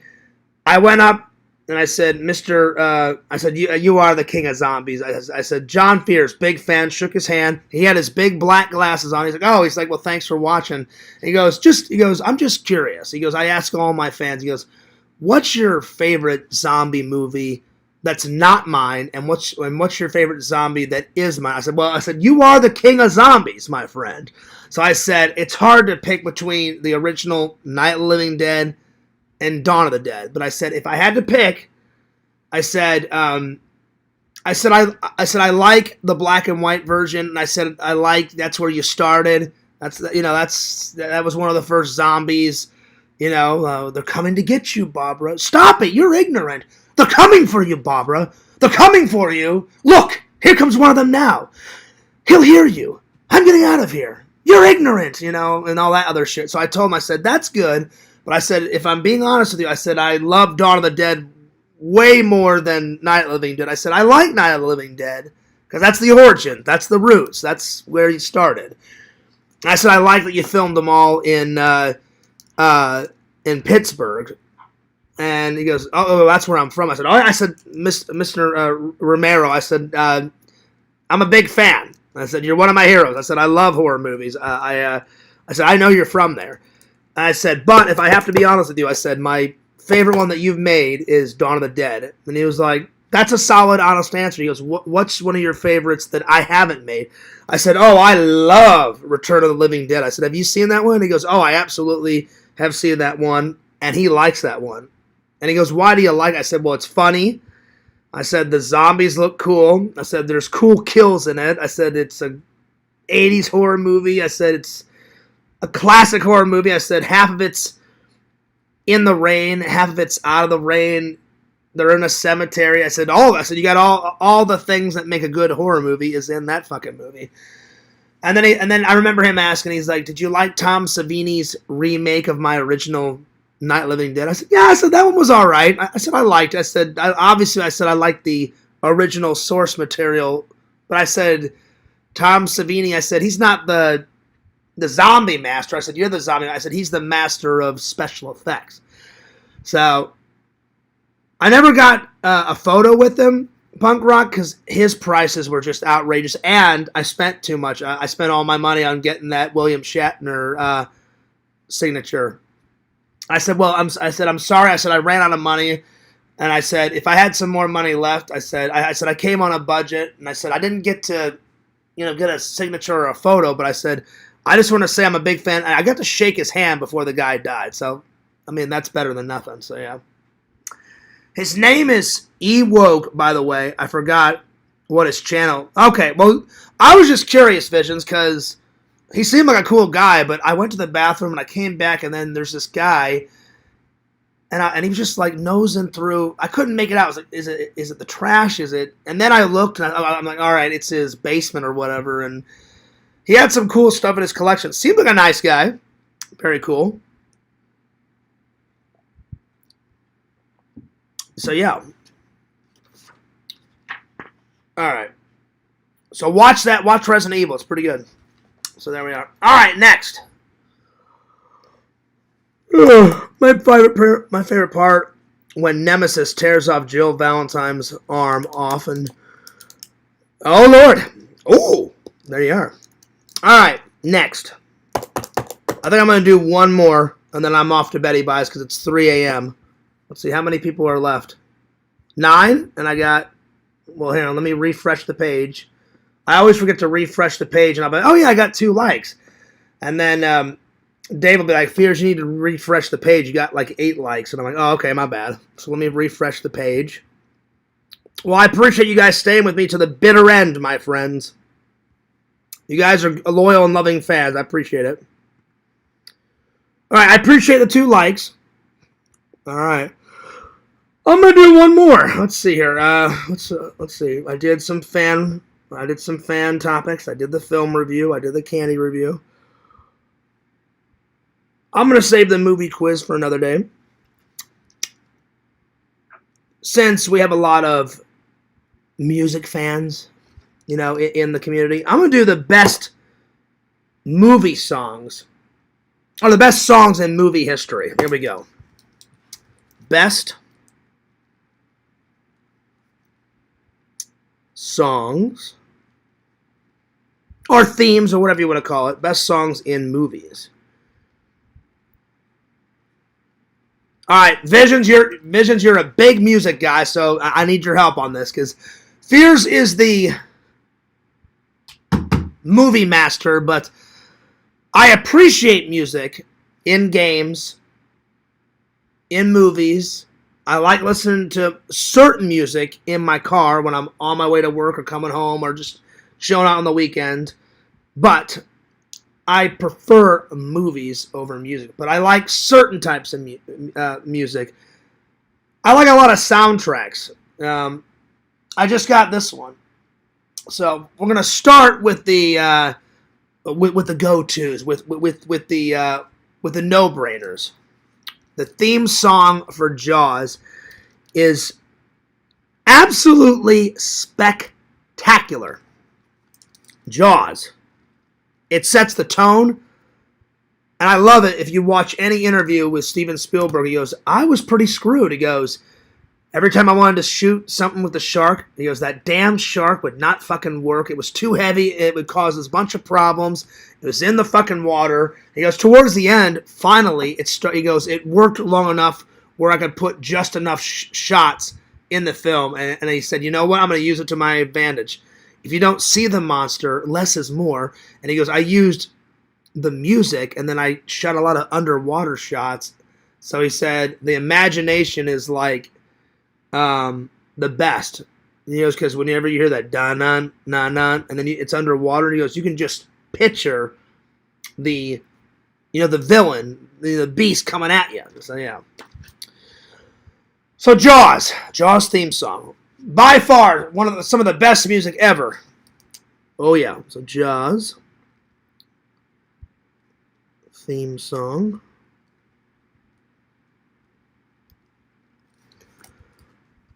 I will absolutely listen to that one in just a minute, Visions. You're the best around. All right. Well, you know what? What movie is that from? What movie is that from? You're the best around. Well, let's have a little listen. Let's have a little gander, shall we? Well, first, let's do it in order. Jaws theme song. Or, you know what? I'll pick my favorite scene because it has the song in it. So, I love the ending of Jaws. Where he's like, smile, you son of a bitch. Ending of Jaws. It's so good. So good, man. So good. Smile, you son of a bitch.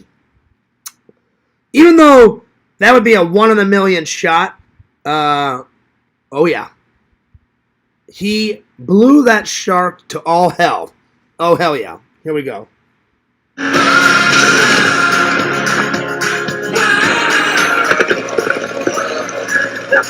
I gotta give a big shout out to Lantern. Fuck you, ads! Fuck you, ads! You son of a bitch, you fucking ads!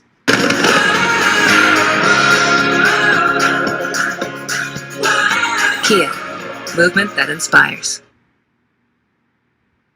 Here we go. Man, that shark is nuts.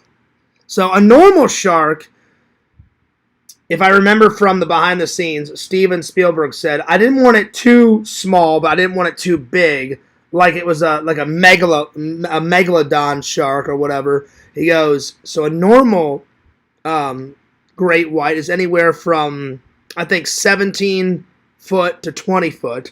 And he said, you know what, fuck it, I'll just make it 25. So he made Jaws 25 foot.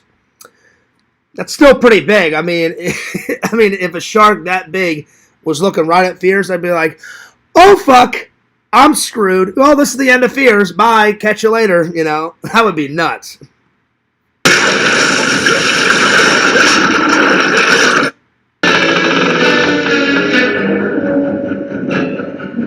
Come on, smile, you son of a bitch!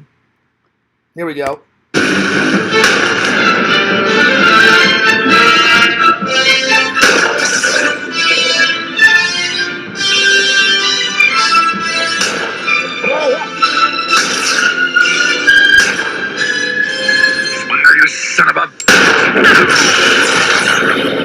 That is like a one, not even a 1 in a million, 1 in a billion shot. But it makes for a good ending. He blew the shit out of Jaws. It's fucking great.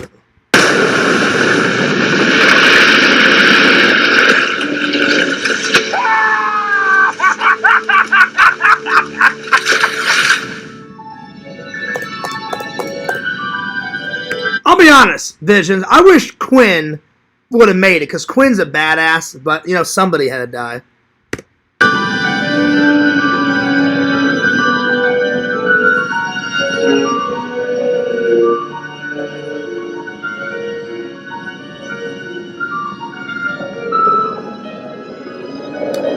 That's a good scene. Alright, so Jaws, and then I'm going to look up the one that Visions just suggested.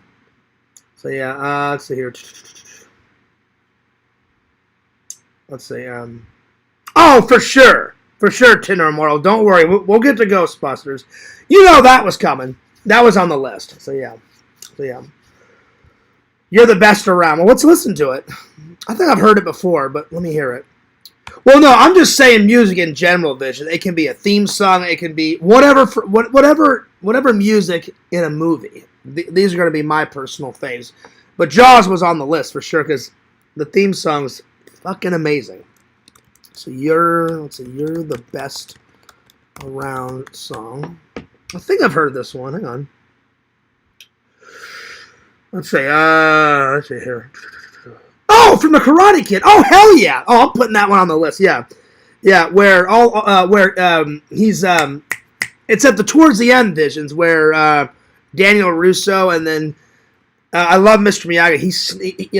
He sneaks in. He's like, excuse me. He's like, oh yes, yeah, boy, black belt, you know, and then he's about to go in and just grabs the fucking black belt out of the referee's bag, and he's like, well, this is a competition. He goes, it's only for black boy, black belt and up. And then he's like, well, yeah, boy, black belt. That seems great. Because Mr. Miyagi doesn't care about the belts. He just cares about like the actual method, you know, of the technique, the karate. So that scene's always funny. Yeah, I remember this one. Yeah. All right, hang on. Let me find the scene. Let's see, Karate Kid. I mean, that is kind of from the soundtrack. All right, here we go. You're the best. Around. That was a good one. That was good. I like that one. I like that one. ACE's Yard RX program prescribes the best lawn care specific to your yard's needs. I like that one. Remember your defense. Points to come. Concentrate, focus, power. Remember balance. Make good fight. That's one of the best scenes, Visions, because not only is Daniel scared, you know, but he's like, all right, he's like, fuck these, like, bullies. I'm so sick of their fucking bullshit. Like, I want to make Mr. Miyagi proud, but, like, enough's enough. Fuck these bully guys. I've had enough of their shit. It's time to kick ass and take names and stick up for myself. And then, you know, he starts fighting them, in the matches. And oh yeah, it's a good scene. It's one of my favorite scenes from the first one. The ending's pretty good, and then but my favorite scene, Visions, it's I don't know, it's a split between probably when Daniel actually starts his training at Mr. Miyagi's house. That's good. And then I also like when Mr. Miyagi finally helps Daniel for the first time. Like, he's like at the Halloween party. He's like, you know what? I'm sick of fucking Johnny. And he pulls the prank on him. And then they chase him down and push him down the hill and fuck up his bicycle and beat the shit out of him. And then Mr. Miyagi comes in, saves the day, beats all those guys up, and then he takes Daniel back to his house and makes him tea. That's another good scene, too. That one's pretty good. More possible point. On guard. Ready. Come on. Guard. Lights.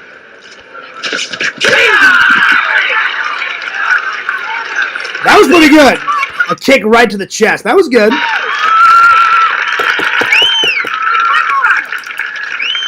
Back on your line. That's 1 point round kick. Lights. You're the best, Daniel. Try to be best, cause you're only a man, and a man's got to learn to do. Try to believe You know what, bitches? I haven't heard this song in a while. It's good, though. I like it.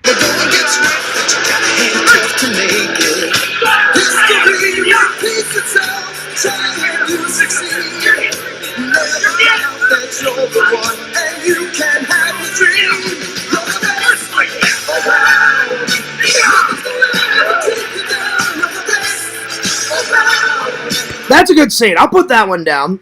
Karate Kid. So, Karate Kid, you're the best around. That one was a good one.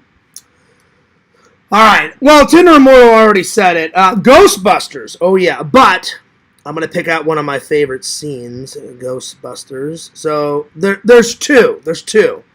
So I'm going to say Ghostbusters theme song /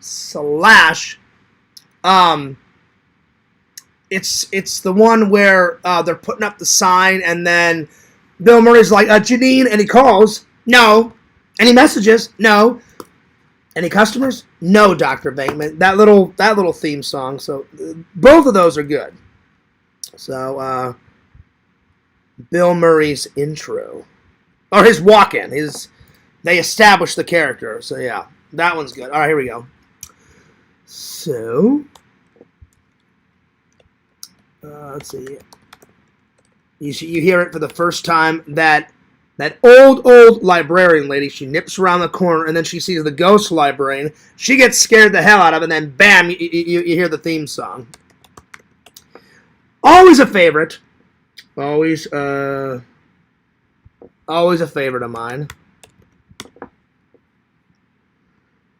Stay Puft's opening song, or his when he first enters, that song's pretty good too. So yeah, here we go. So she's walking around the opening scene. Here it is, Ghostbusters opening scene. And since they didn't have a lot of CGI, a lot of the practical effects, she walks by, and all those librarian cards, where you have the library card, they all open up, and they all shoot out, and that was a very simple effect. The back of the wall is fake, and they just pushed up the librarian cards like up to the side of the wall, and they just had a hand push the card holder open, and then they shot an air cannon to shoot all the library cards out. So sometimes the simplest things make for the best shot.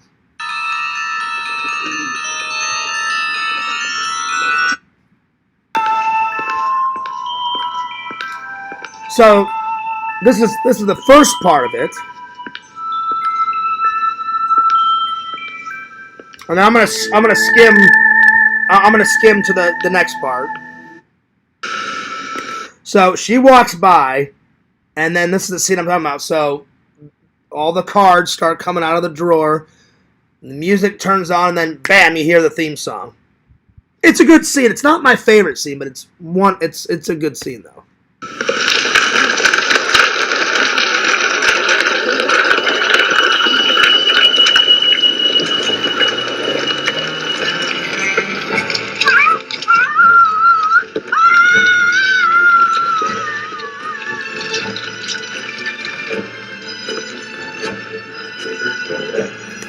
Dan Aykroyd, if I ever get to meet you one day, you are a genius, buddy. All this Ghostbuster stuff in his head. What a great script.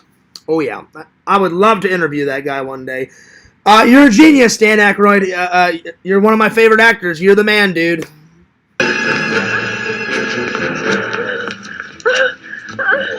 He also created, Blues Brothers. He also created Baldar Conehead. What have you done to your cone? Nothing. Turn around now. Yes. It's something strange. Who are you gonna call? Well, you're gonna call the Ghostbusters. So there's that scene, and then where's the Bill Murray scene that I like? Let's see. Bill Murray. Oh no, what is it? It's the sign, the Ghostbusters sign scene. So let's see, where is it?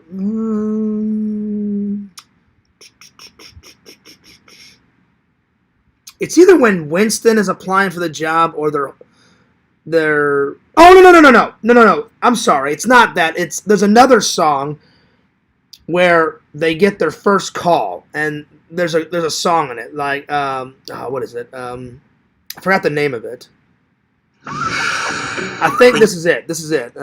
Everything you need to unlock your best. I mean, that Bill Murray scene is good, but I was thinking another scene.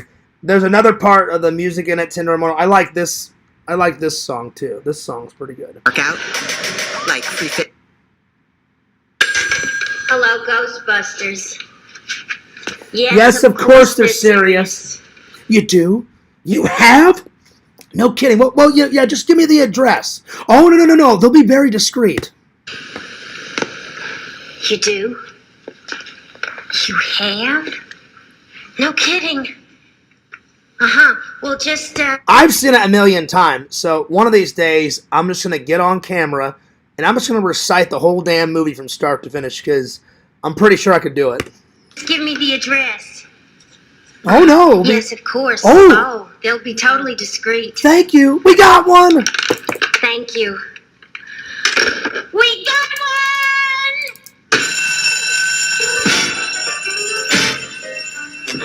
one! This song's pretty good too.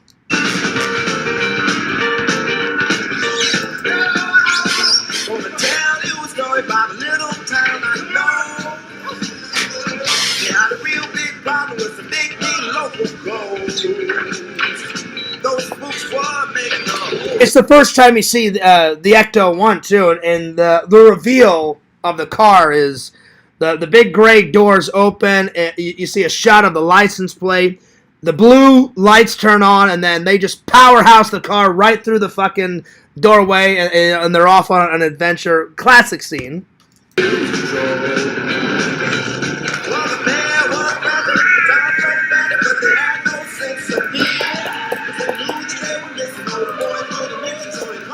It never gets old. Viewers could watch Ghostbusters over and over and over and over and over again. I like number 2, but nothing beats number 1. So those two, so Bill Murray, First Call, whatever the hell that song is, the First Call song, that one's good. That's number 3. All right, let me catch up on the chat here. All right. Oh, people were retracting things. Oh, Lord. Lord. Was somebody punk rock? Were you being naughty? Were you being naughty in the chat and writing something that you weren't supposed to write? Huh? No, I'm just joking. I don't care. Was that much? Was that a little much? It's a little much. I'm just joking, though. Let's see here. Let me catch up on the chat. Let's see. Ram Ranch. I've never heard of that one. Yes, Tinder Immortal. Ghostbusters. Let's see. Yell. Oh yeah. I guess I wasn't thinking about themes. Yeah, I'm thinking like theme songs, visions. I'm thinking just edit like that song's. One of them was the Ghostbusters theme song, but the other one, whatever that one was, where she's like, "We got one." That one's a good song. So yeah. All right, let me look this one up. Yell. Oh yeah. I think I've heard of this one. Let me have a little listen. Let me see here. I was just trying to catch up on the chat. The next one's going to be pretty self-explanatory. Any scene from Indiana Jones that has that epic song in it, oh yeah. You can't deny some Dr. Jones, y'all. All right, let me listen to this one. Let's see. Yell. Oh yeah. Okay. Okay. That one sounds familiar. I think I've heard of this one. I think.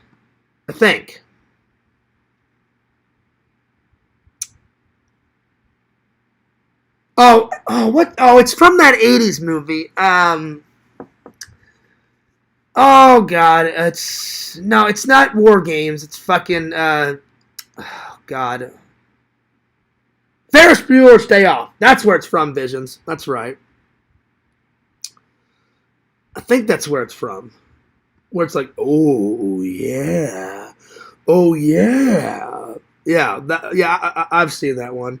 It's, they put it in where Mr. Rooney, it's at the end of the end of the movie, and she's like, you want to lift? And like the dog like bit him on the leg, and his clothes are all ripped to shit and all that. Yeah, I've heard of that one. That one's good. DJ, we're leaving. Is my old spice in there? I think I'm gonna. But you know what, Visions? I can't watch Beetlejuice anymore, or Ferris Bueller's Day Off without thinking the guy that plays the principal and the guy that plays Lydia's dad is a sick pedophile fuck. He used to be a great actor, and then he was in Johnny Depp's Sleepy Hollow, and then whatever that guy's name, I can't even remember the guy's name, but he played Lydia Dietz's father, and then he played Ed Rooney in The Principal in Ferris Bueller's Day Off, and then he played, I forgot what guy he played in Johnny Depp's and Tim Burton's Sleepy Hollow. They're all good movies, but that guy makes me sick now because he's doing crazy, disgusting shit with kids, and I'm just like, oh God, like motherfucker. Anyway, but yeah, it's still a good song though. It's still a good song, and they're still good movies. But I just can't look at those movies the same because that fucking guy had to fucking ruin it because he's doing evil shit. So yeah, but what are you gonna do? Here we go. Here's the scene. Oh yeah. Yep. I said it before and I'll say it again. Come on, say it. Say it one more time. Life moves pretty fast. That it does. You don't stop and look around once in a while, you could miss it. Well, thank God Fears looks around and enjoys life.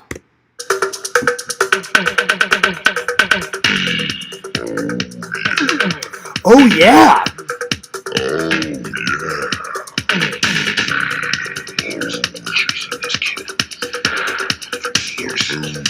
That is a good song, Vision. Hey, you want to ride? He's all like, God, just leave me the fuck alone. Just leave me alone.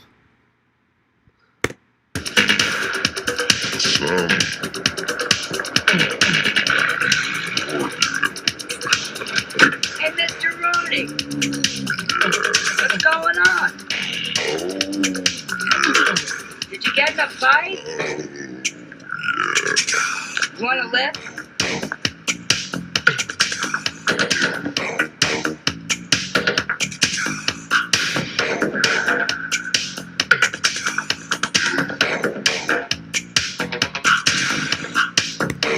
I've seen that lady that plays the bus driver. She gets killed in a movie, and I fucking can't remember what movie she gets killed in. She's like kind of chunky. I've seen. Oh no! I'm sorry. She doesn't get killed. She's in that. I know where I've seen her. She was in that funny vampire movie with Jim Carrey. Once Bitten. They're trying to seduce all those sexy ladies, and then he's like, I know where we can get like a hot chick. Laundromats. And then he goes in there and he's like, listen, I'm a mature person and you're a mature person. So why don't we just throw away the handbook, let our inhibitions float to the wind and do what we really want to do. And then she's like, sounds good to me. I'd like to take you home. I'd love to whip you. And he's like, you know what? I gotta go. I gotta go. And she's in there. She's in that movie. And that scene's fucking hilarious. I'd love to whip you. I bet you would.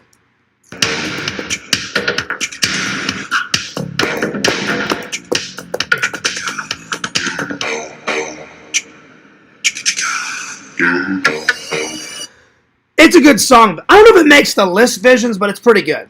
It's pretty good. I am going to put down Beetlejuice. The Beetlejuice song is fantastic. Tim Burton's Beetlejuice music is amazing. You guys have heard it before. Not Deo. Deo, that's all right. That scene's good, but the song, that's all right. I'm talking about the original. They made a newer version for Beetlejuice 2. And I liked Beetlejuice 2, but I like the original song. The original version of the song it's good. It's good. Let's see, where's... here we go. It's showtime. It's showtime, baby. It's showtime. I'm the ghost with the most, babe. What are doing in a 3,000-year-old sarcophagus? Man, these ads get tiring after a while. Help them, please. Help them, please. Sure, I can help them. But you got to do something for me. Listen, I want out for good. Sure, I can help. You gotta help me. What? What? I'm what you might call an illegal alien, okay? I want out for good. In order for me to do that, hey, I gotta get... Hey, these aren't my rules. Hey, these aren't my rules. I would love to play Beetlejuice. That would be a great fucking role. Because it's so wacky. And Fears is a wacky guy. So, yeah. This ain't my favorite scene, though. My favorite scene is toward the end. They like, hey, there goes Elvis. Yo, King. I love that scene. That scene's fucking great. But I don't have any rules. Come on. Look, you think of it as a marriage of inconvenience, okay? We both get something, I get out. You get to say your hitches.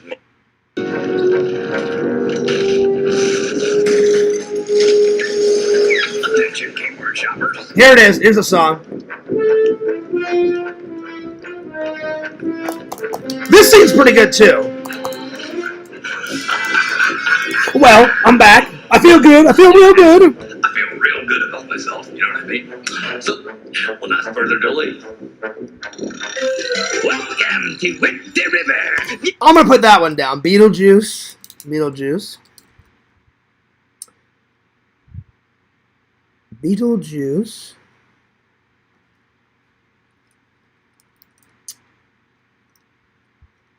They have it in the opening credits. They have it kind of throughout the whole movie. So, yeah, that one's good. That one's good. Let's see here. Ride of the Valkyries. I've heard that one. I've heard that one before, Visions. Hang on. Let me play it again. It's hard to pick just like... I'm going to try and pick 20. I'm going to try to pick 20. We're on 4. So I'm going to try to pick... I'll stay live for a little bit longer. I'm going to try to pick like 20 of my favorite. All right. Let's see. What's that one? Let's see. Ride of the Valkyries. Let's play that one. I think I've heard of this. Oh, no. I don't know if I've heard of this one because I haven't seen Apocalypse Now. Not yet. It's on the list. I need to sit down and watch that one. I don't know if I've heard this song yet, but it's on the list. Oh, damn! That was for you, Lantern. All right, here we go. I haven't felt this way about somebody in a long time. I want you to feel safe here. Oh, God! Ooh, fucking hell. Put on sidewalk, make it loud. And the Romeo Foxtrot, shall we dance?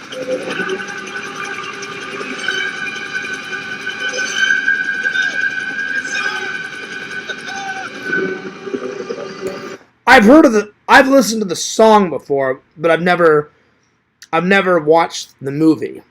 Like, this is the first movie clip I've ever seen of it.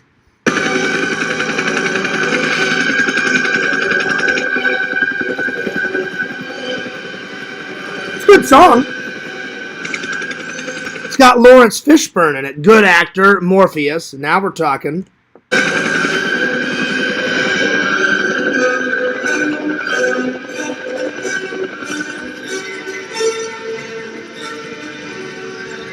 That's a good one.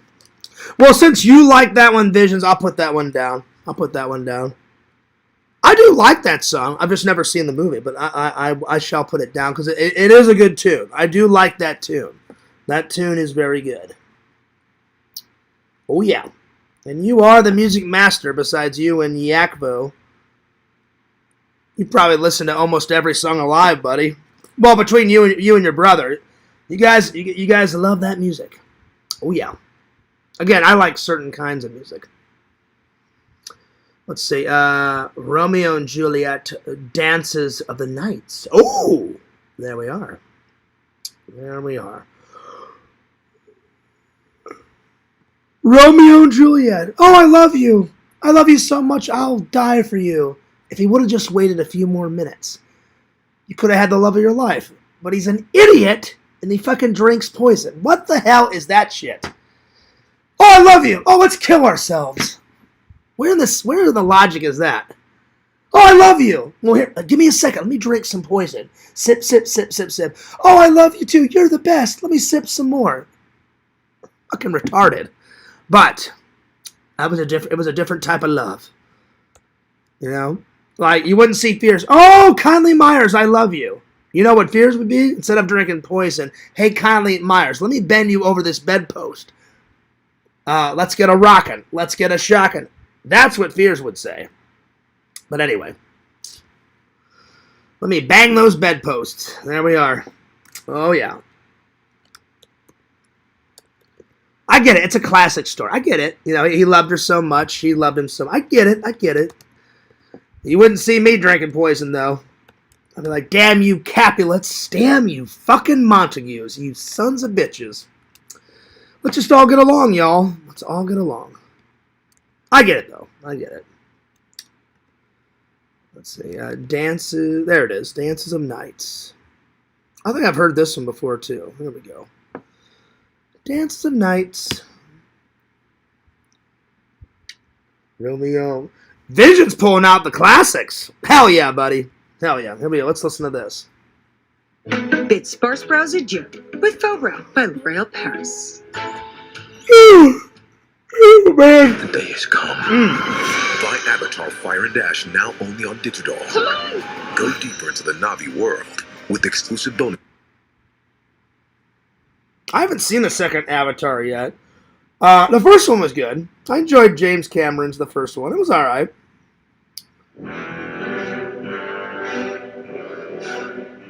Did I listen to this one? It sounds familiar.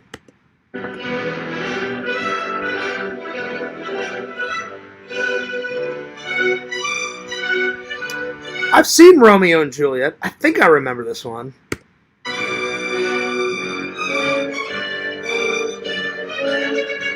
It sounds familiar.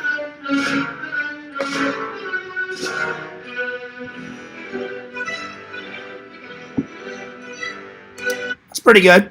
It's pretty good. All right. I'm going to listen to your guys' first, and then I'm going to pick some more. The Heat is On. That's from, is that from Top Gun? I've heard of that one. The Heat is On. Oh, no. That's from Axel Foley, the first one. The Heat is On. Yeah, I've seen that one. Yeah. The Heat is On Beverly Hills Cop. Because it's Axel and that one white gangster guy fucking arguing over the cigarettes and shit. Yeah, that's which is one of the greatest scenes. He's like, listen, take the $2,000, and on the next score, I'll make it up to you. Hey, listen, man, don't jerk me off. Give me my fucking $5,000. You know, I love that scene. That scene's great. Hey, listen, man, don't fucking jerk me off. That one's great. Oh yeah. 5,000. Give me 5,000. The beats alive, deep inside. The pressure's high. Oh, here it is. Here it is. Look here. These are very popular cigarette with the children. You know what this is in here? You know what this is? This is a federal tax stamp. You can't beat that. You can't get no cleaner than that. Talk to me. Tell me something. So why don't you keep going into business yourself if it's such a great fucking deal? I would, man, but I ain't from Detroit, you know, and I don't know nobody in town that can handle a job this big. But y'all supposed to got all the connections, you know. Tell me something. Shit, I'm a businessman. I'm gonna sit down, do what you want to do. You're right. It ain't easy to get rid of this shit. I know, but see, I'm a businessman, you know. This is my thing. I'm doing business here. Let's get the fuck out of here. 5,000. There you go. That's what I'm talking You're a about. sharp kid. Thank you very much. Yo, man, hold up. No dice. This is $2,000. I need 5,000. Cousin, my man, no dash yet. This look like $2,000 to me. This look like $5,000. Give me, let me see. The deal is for $5,000. That's You know what? They stiffed us. No. They stiffed you. Fuck you. They stiffed you. You know what? You know what? This pisses me off. I told my people it's supposed to be $5,000 here, and look at this shit. They stiffed us. No, they stiffed you, because I want my money, man. Son of a bitch, you know, you can't count on it today, but look. Yeah, son of a bitch.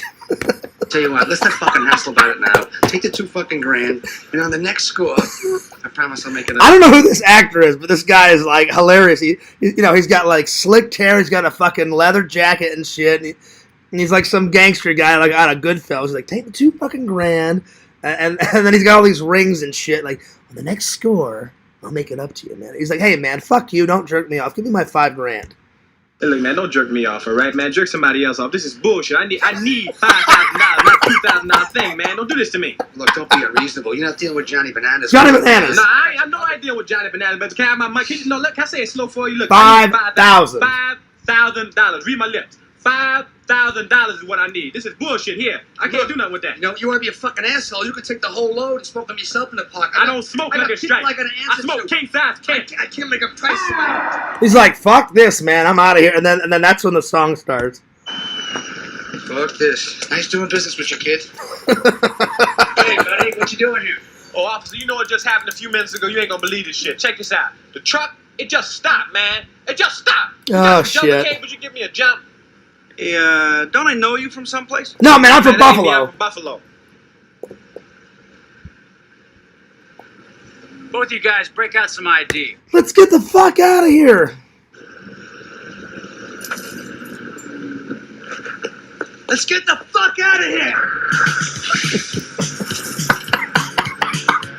Oh, man. You know what? Visions, I haven't seen this movie in quite a while. Oh, it's... the Beverly Hills Cops are fucking hilarious. Oh, they're good. Eddie Murphy is one of the most funniest guys around, besides Bill Murray and besides Jim Carrey. Oh man, hey, look, man, don't jerk me off. Give me my fucking $5,000. He's like, look, man, be reasonable. You're not dealing with Johnny Bananas around here. Listen, fuck Johnny Bananas. Fuck you. Give me my $5,000. That one was pretty good. I'll put that one down because I love Beverly Hills Cop. The heat is on. That one's good. The heat is on. Oh, man, that made me laugh. I haven't seen that shit in a while. Oh, man. Yeah. Listen, 5,000. Fuck you. They stiffed you. Hey, son of a bitch, what are you going to do? I'll tell you what you're going to do. You're going to give me my fucking $5,000. How about that shit? All right, what's next? I think the fight of the played as the dressing went down Zach's throat.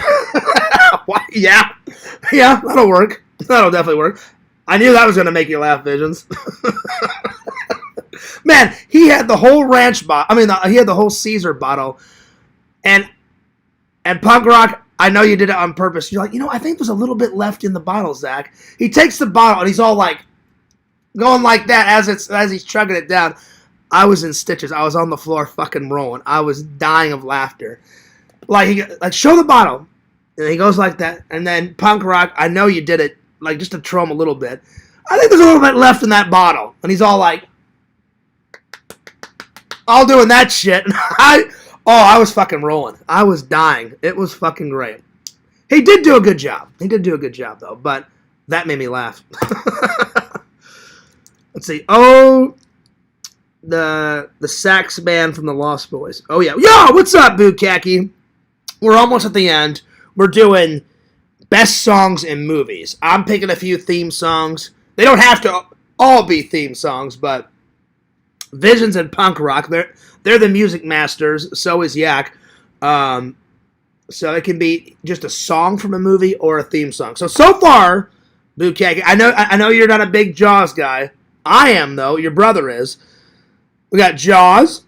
We got You're the Best Around from the Karate Kid. We got Ghostbusters. We got the Beetlejuice song. Ride of the Valkyries. And then The Heat Is On. Oh, yeah. So, if you got a favorite one, Bukaki, throw a song from a movie in the chat. Oh, yeah. Let's see. I've watched bits of The Lost Boys. Corey, what's his name? Oh, God, from the fucking Goonies. And he was in that Tales from the Crypt movie, Blood of Borella. Feldman, Corey Feldman, he's in it. I almost forgot his fucking last name. I apologize, Visions. Oh, my God. I was like, I can't forget this guy's fucking name. He's in one of my favorite movies. He's in the fucking Goonies, for Christ's sake. All right, let's see. Sax Man from The Lost Boys. I've watched bits of that. I need to sit down and watch that series. I've heard good things.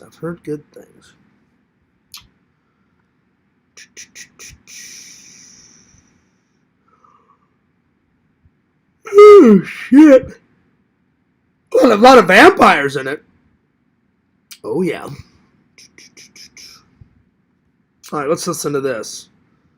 I Still Believe. The Lost Boys Sax Man scene. All right, well, let's listen to it, shall we? Yes to road trip snacks. And to crazy low prices. Oh, man. All right, let's see here. The Labrador Retriever and the Golden Retriever look similar, but eat and process energy differently. That's...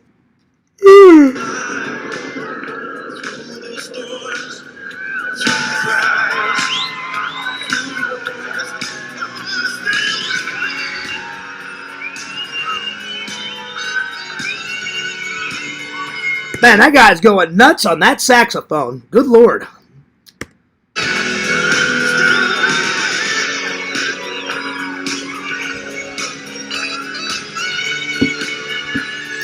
Oh, my Lord.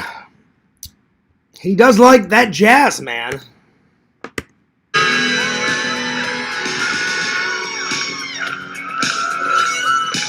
Well, I'm not going to watch too much of this because I want to save The Lost Boys because I bought it. It's over here in this madness, so I will get to it eventually. So, yeah.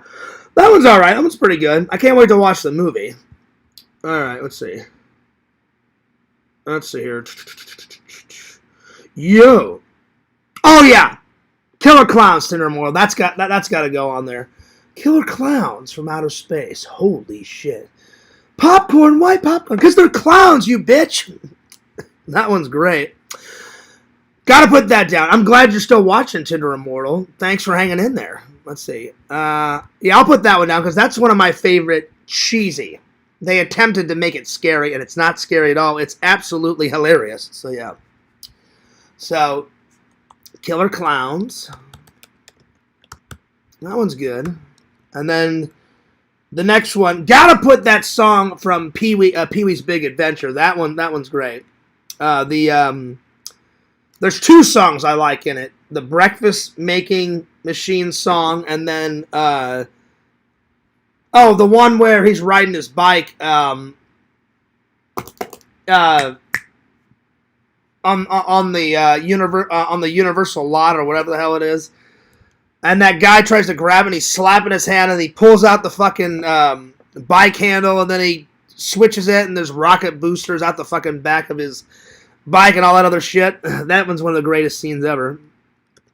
Killer Clowns from Outer Space. You know what, Tinder Immortal? I haven't heard this song in quite a while. Oh, man. It's a good one, though. It is a good one. Let's see, where is it? It's a certain scene. They're exploring the inside of the circus tent / spacecraft, and the song starts going fucking nuts in it. Where is it? Hang on. It's the guy with the blue sweater, and he's kind of the wacky guy, and then he hooks up with that hot ass chick, which I don't know how the hell he pulled that. I don't know how the hell he pulled that off, but He did pull it off. Let's see where it is. Oh, where is it? Hang on. Oh, that's why it's not coming up. I said Killer Clowns from Outer Space, and all the video game scenes came up. Movie scenes. That's what I need to put in. Movie scene. There we go. There we go. There we go. All right, see. Where is it? Let's see.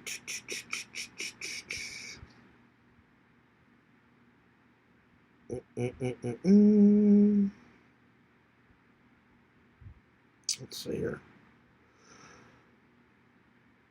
Oh, where is it? Hang on. Can I just get this other stuff? Well, I wouldn't. Oh, shit. This stuff works. Ugh. New Skechers Aeroburst, running shoes that push the laws of aerodynamics. It is a great song, Tender Immortal. It's a great movie. I always watch it around Halloween and around my birthday because it's so fucking random and it's so fucking terrible and it's so hilarious. It's terrible in a good way. You're just laughing. You're like, yeah, this makes no goddamn sense, but it's hilarious. It's hilarious. Skechers Hyperburst technology, supercritical. Here we go. Let's see, here we go.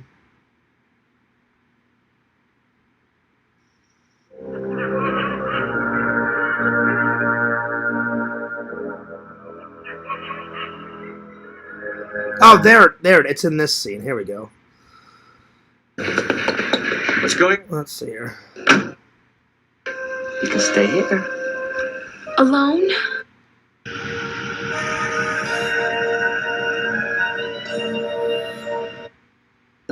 Who's coming this way? Here, come on. Here we go. Never seen anything like this before. Have you? What are you talking about? Of course. So, they're in the cotton. You know what shit I'm talking about, Tinderbro. The song comes on. He drops his flashlight, and they're in the little cotton candy, whatever, in the spaceship. And then the song goes on, and then the clown grabs the gun that I have that's right over there.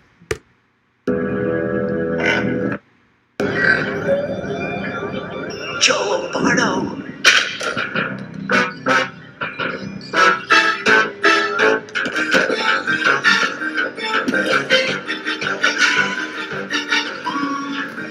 By the way, this is my favorite scene because they're running, and then she's like, "Oh, popcorn, white popcorn," because they're clowns, you moron. Down this way.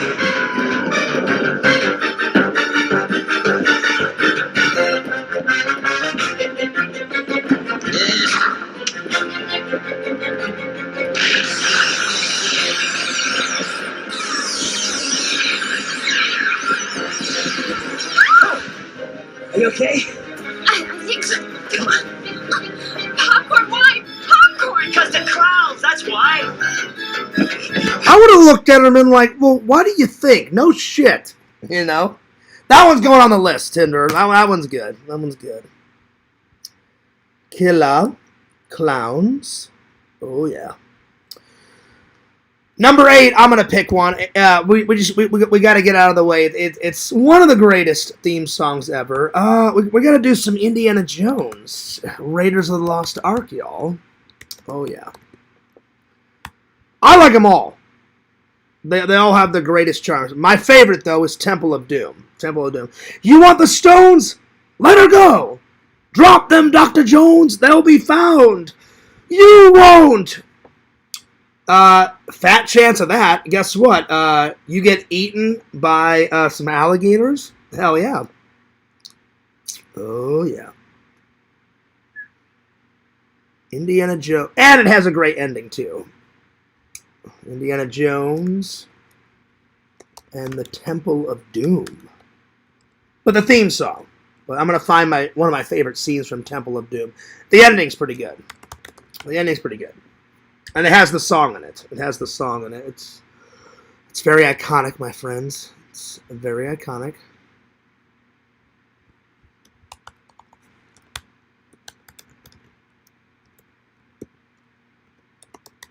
I love Raiders, though. The first 3 are the best. Kingdom of the Crystal Skull? That's all right. Let's put it this way. I like Kingdom of the Crystal Skull better than the Dial of Destiny. the first 30 minutes of Dial of Destiny is fantastic because they de-age Harrison, and he's fighting all the Nazis on the train. That's the best scene out of number 5. That's the best scene out of number 5. The rest of 5, that's kind of crap. But the first 35 minutes when they de-age him and he's on the train, that's the best part of Dial of Destiny. So yeah, here we go. Temple of Doom, y'all.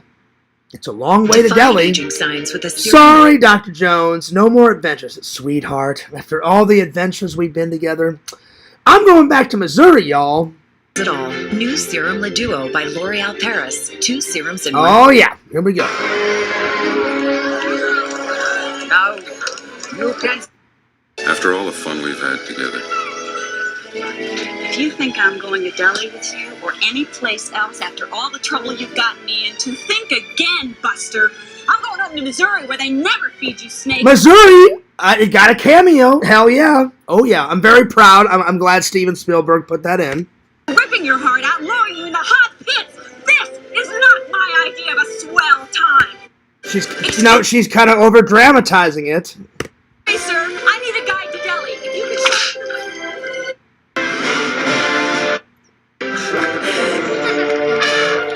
It's one of the greatest theme songs.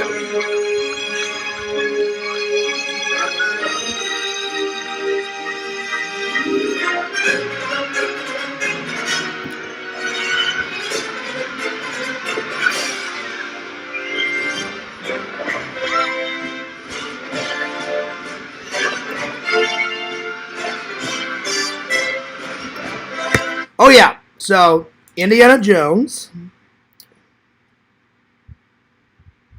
Come on, who doesn't like Indiana Jones? It's so good. So good.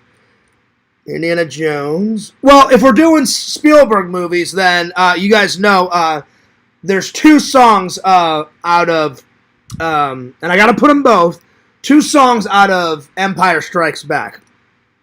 Cloud City. That one's good. And then the, well, technically there's 3 that I like. Dun, dun, dun, dun, dun, dun, dun. Like, you know, the Emperor, it's Emperor / the Emperor song. And then, of course, the Star Wars theme song is good. So I'm going to put Star Wars theme song. Because that one's good across the board. You know, a long time ago in a galaxy far, far away. But then, if we're talking Empire Strikes Back, y'all, which we are, there's a couple of reasons why I like that movie. First, you got a badass villain, cuts off Luke Skywalker's hand, one of the most iconic scenes. You are beaten. Don't make me destroy you. You know, I am your father. No! That one's great. And then, Visions, you know I'm a big fan of Boba Fett. You know, he only gets 1 cameo in Episode 4. What? That's bullshit.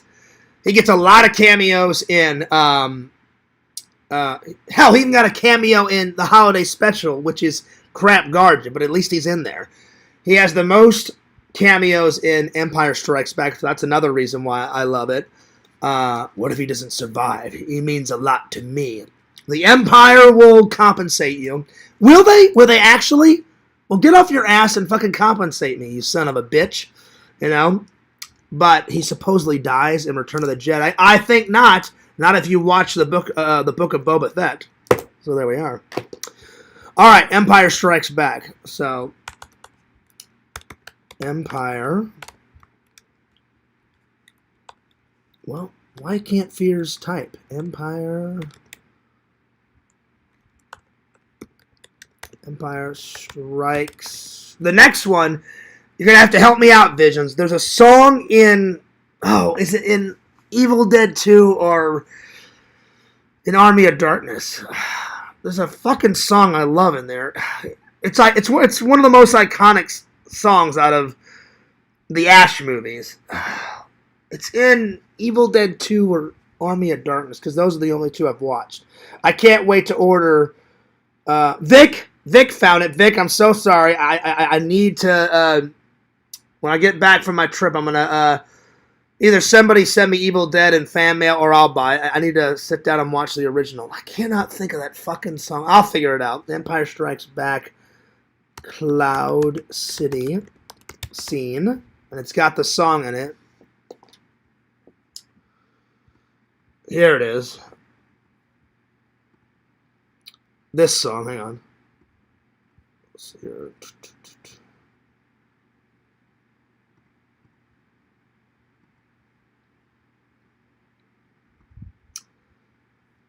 Where is it? Hang on. Oh, no, that's the wrong scene. Hang on. I think it's in this scene.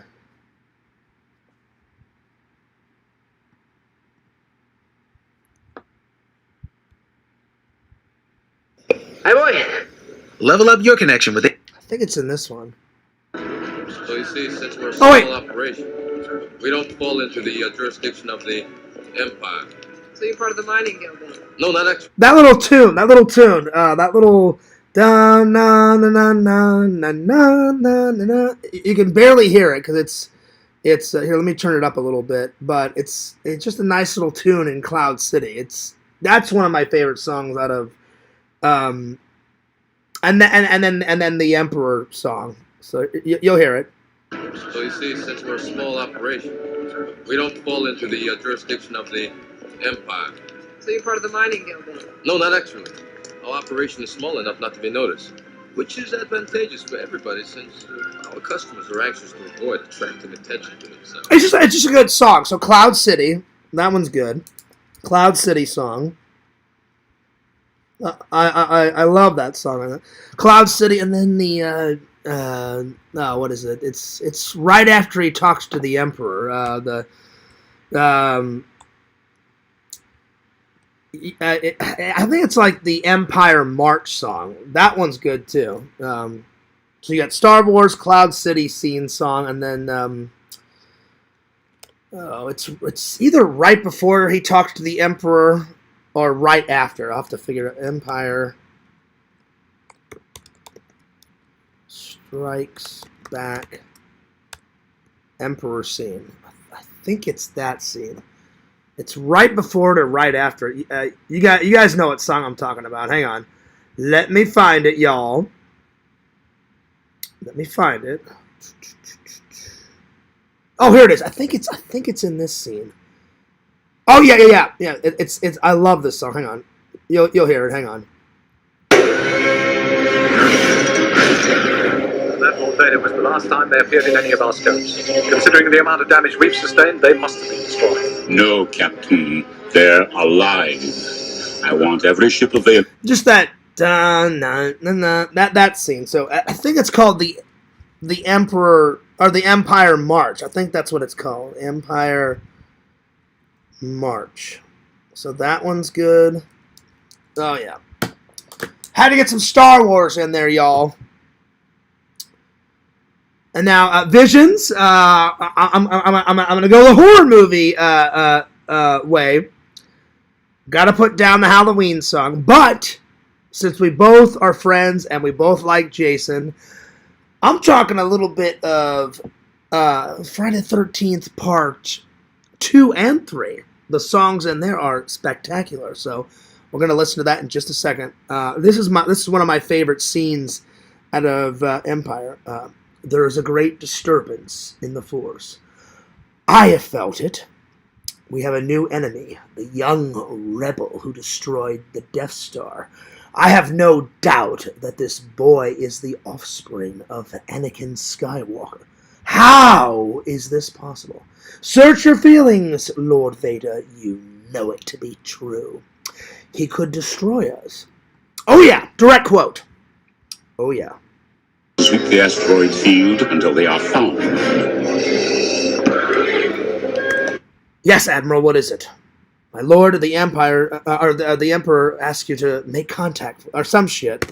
Lord Vader. Yes, Admiral, what is it? The Emperor commands you to make contact with him. Move the ship out of the asteroid. Commands, that's what it was. I couldn't fucking remember it. Shame on you, Fears, for not remembering it. Field, so that we can send a clear transmission. What is I bidding, my master? It's one of the best scenes out of the movie. I mean, come on. This is classic shit here. What is thy bidding, my master? There is a great disturbance in the Force. I have felt it. We have a new enemy. The young rebel who destroyed the Death Star.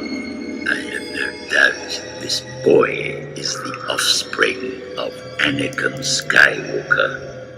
How is that possible? Search your feelings, Lord Vader. You will know it to be true. He could destroy us. So good. Epic. Going nuts. I love it. All right. Visions. Time for some horror movies. All right. Let's get Halloween out of the way. So Halloween. Oh, yeah. There's two. There's two in there. I'm going to put them both down. The chase scene where the music comes on and she's getting attacked in the stairway and you know, in the closet and all that, and then the actual theme song. So I'm going to do Halloween theme, and then the chase scene, because that's a different type of music. Yeah. Let me catch up with the chat, and then we'll do the horror movie, because you guys knew the horror movie songs were coming up eventually. I'm very predictable, my friends, over the years. So there we are. Let me catch up with the chat here. Killer Clowns, punk rock. Let's see here. I didn't know. Let's see how. Let's see. But it's a certain song out of. It's a certain song out of. God, I can't think of it. Is that what it is, Visions? It's like. Help me out here, Bukaki. You and Visions have seen all the Army of Darkness and Evil Dead 1 and 2 and the prequel and then the prequel to the prequel and all that shit. I can't. Oh, God. What is it? Oh, I'm putting Bloodsport down. That's my favorite Van Damme movie. Me and my dad watched that one all the time. Oh, we'll get to it. Don't worry. I cannot think of the fucking. It's like one of the most popular songs out of Evil Dead 2 and Army. I can't think of it. It's anyway. I'll get back to it. Oh yeah, we'll get to Bloodsport. Don't worry. Oh yeah. I'll put that one down. Rocky, the Rocky theme song. Adrian! That one's good. Yeah, Rocky's classic. We haven't even got to Predator and some Bloodsport, y'all. So, yeah. Made some dank soundtrack music. Oh, that he has. I'll find it. All right, so I got to pick my favorite scene. And, oh, yeah. Hang on. It could have been that one, Visions. It could be that one. It's like, it's all the way through Evil Dead 2, and it's all the way through Army of Darkness. So yeah. All right, here we go.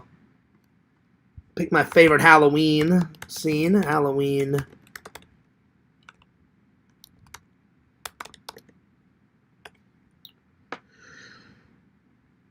Halloween 3 almost made it. That Happy Happy Halloween one. That one's good, but the original theme song, John Carpenter played it on fucking bongos. And he said, I was running out of time. I just had to think of something quick. Well, sometimes the most simplest thing is the best answer. And he said his dad taught him four times on bongos, and then he said, I'll take that little theme, and then that's how he made the the Halloween theme song. Let's see, where is it? All right, so here's the chase. Here's the chase scene. It's right after. They have it at the end where she sticks him in the head, sticks him in the face with the clothes hanger, and then he's lying dead. Well, you think he's lying dead on the floor, and then the music starts, and he raises his head and kind of looks at her like that, and then he chokes the shit out of her, and then Dr. Loomis shoots him, and he flies out of the window 6 times in the chest. You think that would take somebody down. A normal person, yes. Jason and Michael, nah, they just brush themselves off and keep going, you know. So that's the chase scene music, but the song I'm thinking of it's the original, but they have it in the opening scene of the original Halloween, and then they have it in the Halloween 2018. It's my favorite scene in 2000, and then in the Halloween 2018, you hear the little theme song where he goes on a mad killing spree, goes into the woodshed behind the house, picks up a hammer, bashes the shit out of a lady's head. Then he picks up a knife, walks past the baby in the crib. Thank God he doesn't kill a baby. I mean, come on. That would be so sick. Then he goes into the house like, I thought he was going to slit the babysitter's throat. He just takes the knife. This is the knife, I mean, right up through her neck, and then bashes her head against the windowsill. And I'm like, all right, well, she's dead. And then he moves on to the next house. That's my favorite scene out of Halloween 2018. And that song's in that scene. So let's watch it, shall we? That one's good.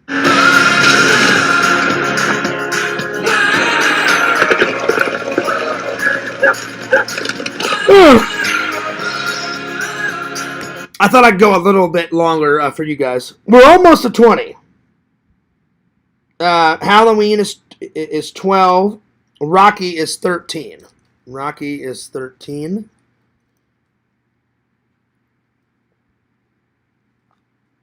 And yeah.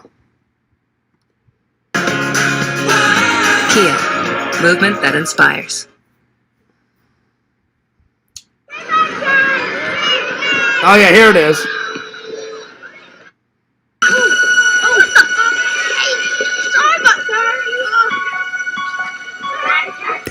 I think his mask looks the best in 1, obviously, because that's the original. 1, 4.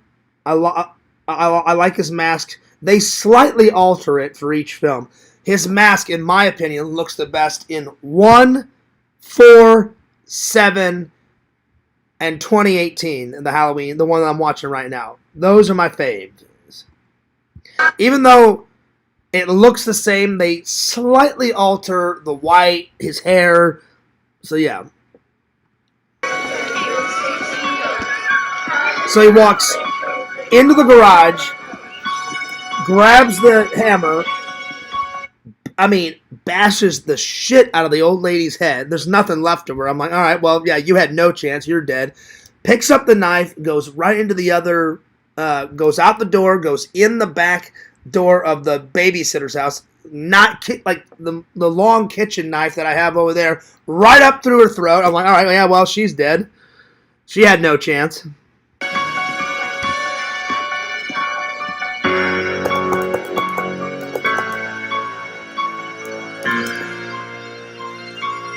I'm quite jealous of Pixel. Pixel's jealous of me, and I'm jealous of Pixel. Pixel's never met Kane Hodder. I've met him now 4 times, because he did remember me when I saw him at Spooky Empire. I just went up and shook his hand, because I've already gotten his autograph 3 times. And he's like, oh, yeah, I remember you. He goes, I kind of remember those contamination ones. I said, yeah, the ones in Missouri. He's like, yeah, vaguely, but I remember them. Then I said, do I look familiar? I had to jumpstart his memory. And he goes, you interviewed me 3 times? I'm like, oh, yeah. I'm like, quite a pleasure, my friend. I said, can I show you a clip? I showed him the clip. He goes, oh, yeah, Fierce. He goes, yeah, I remember you. I said, well, I'm glad you remember me. I said, remember this photo where you almost killed me and cut off my oxygen supply? And then that was into the conversation. He goes, well, Fierce, be lucky. I can't do that anymore. He goes, a family almost sued me one time, so that was the end of that. I said, oh, dude, Kane. I'm honored to get choked the shit out of by Mr. Voorhees. And he's like, well, you were one of the last ones. And I was like, hell yes. I'm like, I'm honored. Hell yeah. I'm honored. That'll work. That'll definitely work. Oh, yeah. Yo! Dave. How long have we been going for? Almost 3 hours. Almost 3 hours. Hell yeah. I love my fans. Stick with Fears. We're having fun. We're talking nostalgic movie history. As always, my friends, as always. Hell yeah. Alright, here we go. Oh yeah. Damn, man. She got wrecked.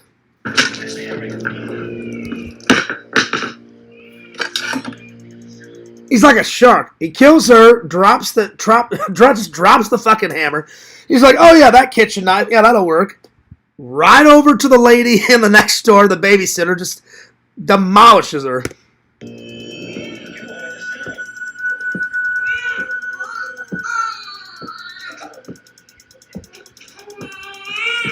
Hollywood, I swear to God, eventually Fears is going to die. You better keep making Jason movies, and you better keep making Halloween movies long after I'm dead. If not, I'll come out of heaven and I'll haunt Hollywood for life. You better don't be, just because Fears dies, don't be taking my Jason away from me, and don't be taking my Michael away from me. If not, I'm going to get real pissed off, and I will haunt you in the afterlife for eternity, I swear to God.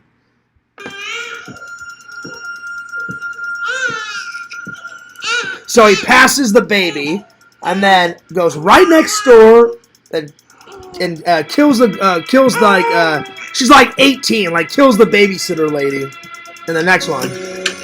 It's a gnarly kill. It's a gnarly kill, but the music in this scene's great.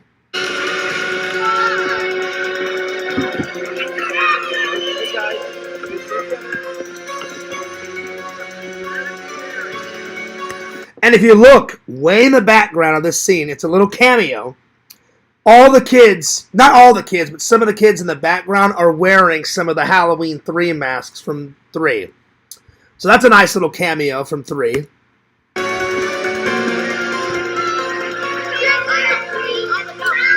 So she's talking on the phone, and then he just goes in the back door.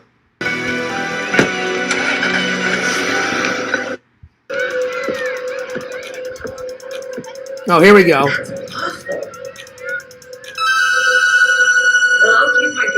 So he just kind of looks through the front window, and he's like, oh yeah, he goes, I'm killing that bitch, here we go. Thanks for telling me. And she's on the phone, and he's like, oh, I know what I'm going to do. I'm Michael Myers, I'm sneaky. I'll just sneak around the back, and bam, right through her throat. And then, like, I'm serious, Vision. You've seen it. Bukagi seen it. Like, right up through her throat, takes her head, just bashes it on the windowsill. Still at the party.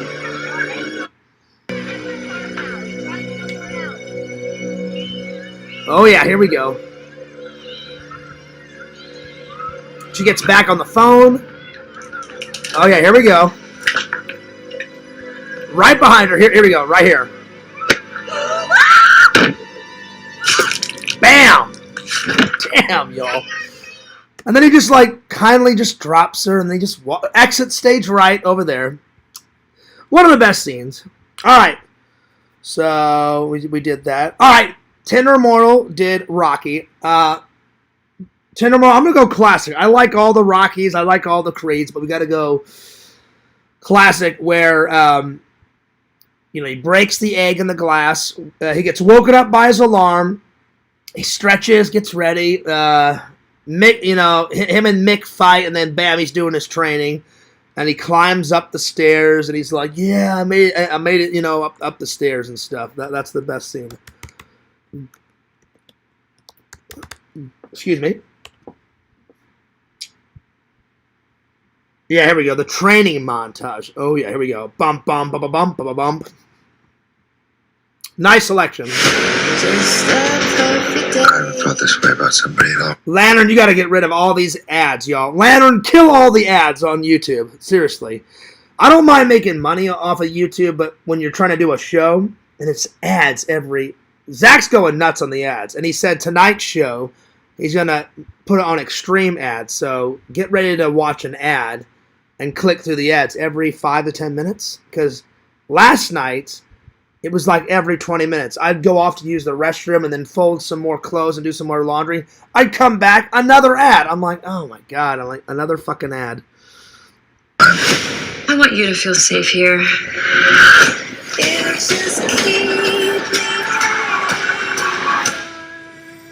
Oh, man.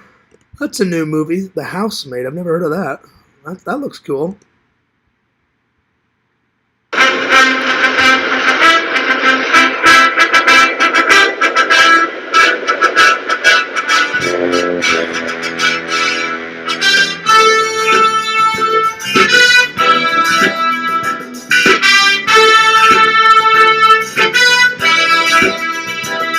Classic. Going classic, Tinder Immortal. Climbs the stairs. Oh, yeah. Oh, yeah, here we go. I skipped ahead. He's climbing the stairs. Iconic scene. Here we go.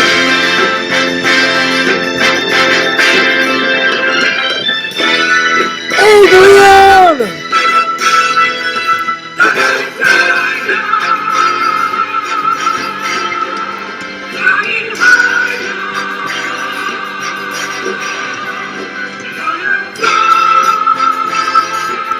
Great scene. All right, so that was number 13. So we got, let's see, 14, 15, 16, 17, 18, 19, 20. All right. I almost forgot. Visions, Bukkake. We cannot forget the Goonies. The Goonies. Oh, yeah. There's a couple of ones in the Goonies. I like the opening song. I like the song where it's towards the end of the film and Brand is like, go down the water slide, and you hear that song go on. That one's good.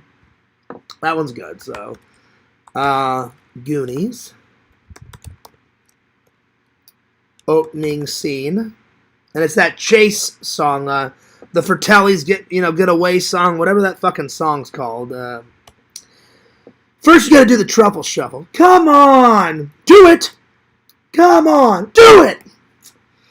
Good old Chunk. If I was Chunk, I would have told Mouth to fuck off. I'm like, no, fuck you. I'm not gonna wiggle my little belly. You know, you can kiss my ass. That's me though. Yeah. Anyway, let's see. Let's see. Let me catch up on the chat here. Oh, I'll do Bloodsport next. I apologize, Bukkake, but we cannot forget Goonies. One of the greatest childhood movies of all time. And then we're going to do Bloodsport, because Bloodsport's going on the list. Can't forget about Pee Wee Herman. That song's great. Let's see here. We'll catch you up. And then we'll do some Ash. And then down the live. Money Grubbin'. Oh, yeah. That's a good one. Yeah. Let's see. Dave was an executive producer. Oh, yeah. There you go. There you go. Didn't I listen to that one, Visions? I believe it. I thought I did, didn't I? Money Grubbin'. Oh, yeah. It's one of the best scenes, and it's one of my favorite scenes. I don't have the handle! Open the lock, you son of a bitch. Which we are recreating. Bukkake, you can film it. But I want Visions in my rental car. Fierce, let go of the damn handle. I don't have the handle! You bastard, you goth bastard. Open up the lock! Oh yeah, it's gonna be great. Obviously, Visions, I'm joking around. You're not a bastard, but we gotta recreate it. That scene's great. Hightail it, out of there, just like in the film. It's happening. Oh yeah, it's a must. One of the greatest scenes. One of the greatest songs too. Here we go. Investment taxes, including crypto, can be complex, and they're always evolving. I'm serious. If I listen, I promise you guys, I'll make a promise. If I ever, because the big YouTube headquarter is in, I think it's in California, New York. I swear to God, if I ever get like as many subs as Mr. Beast, which I probably won't, or at least like Casey Neistat, I'm gonna fly over there and be like, I don't even know the person that's in charge of the YouTube. I'm like, listen, I'm all for making money. I'm all for passion. I'm all for drive editing, going nuts, hanging out with the fans. But I would go up to whoever created YouTube, whoever is in charge of YouTube, I'm like, you got to do something about these fucking ads. Like, get rid of extreme ads, get rid of medium. Just let the YouTube creators just put on light ads. So I promise you guys, I'll take care of that once I hit, 1 million subs. I promise. If I ever do, because these ads are nuts. Every 20 to 30 minutes. No matter what your portfolio looks like, H&R Block. I've already took care of my H&R Block. I've already paid my taxes. So fuck off. We're watching Goonies.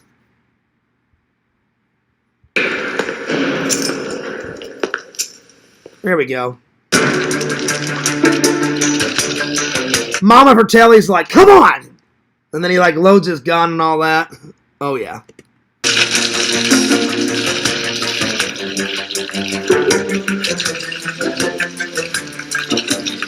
We gotta go in when I come to visit you guys. We gotta recreate that. We gotta go in. I don't know how much it is, but I think you told me, Bukaki, they turned that jail cell or that thing in the middle of Astoria like into a movie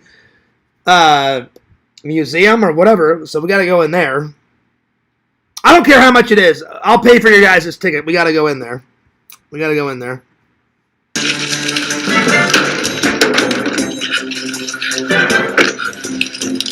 Here he comes! Here he comes.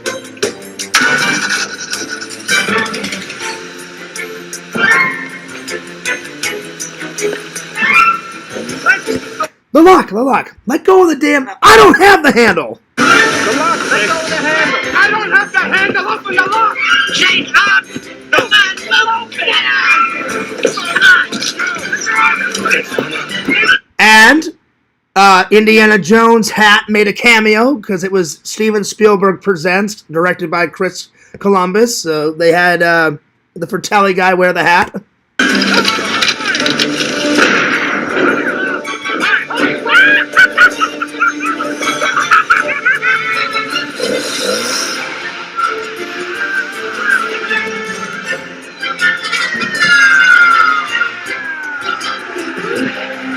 I'm gonna put this song in the Washington the Washington.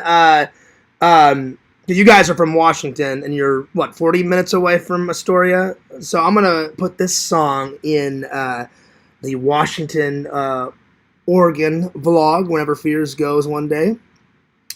Either you guys are coming to visit me one day, or when nice and warm down here, come on down and visit. Or Fears will hightail it. Whatever happens first. It's happening. It is happening. That one's called Fratelli Chase opening theme song. So that's what I'm writing down. Oh, yeah. That one's a goodie.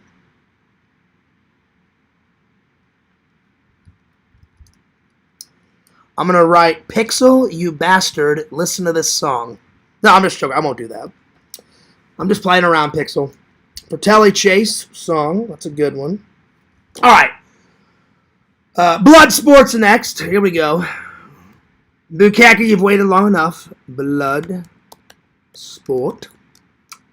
The best Van Damme. I like that one, and I like that one. Time Cop's great. Time Cop's awesome because it's a little action, a little sci-fi, a little not too distant future. Time Cop's great, and I love. What's the one where his brother dies and he has to take over his brother's job? Oh, Kickboxer. Kickboxer's pretty good too, but Bloodsport's better than Kickboxer, but Kickboxer's pretty good too. So yeah. Bloodsport. Here we go. The theme song is in the last scene where he makes the guy say the word to quit. That's a great scene. The theme song's in there, and then the opening scene where they're all training for the Kumite. So that's the best version of the song because they're all training and you hear the song pop on. So yeah, we'll do that. When your phone plan's as good as Visible, you've got to. Then you got. I don't have any service. Then you got that hilarious Asian guy Bukeki where he's like, "Show us the death touch," and he's like, "What's the hold up?" You know, that fucking guy with the glasses. And he's like, "Who cares if Bruce Springsteen is a fucking Hodoshi?" You know, that scene's great.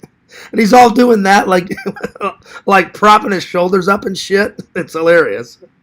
Have you heard of Visible? You should join now. Oh, man. I got it. Oh, yeah.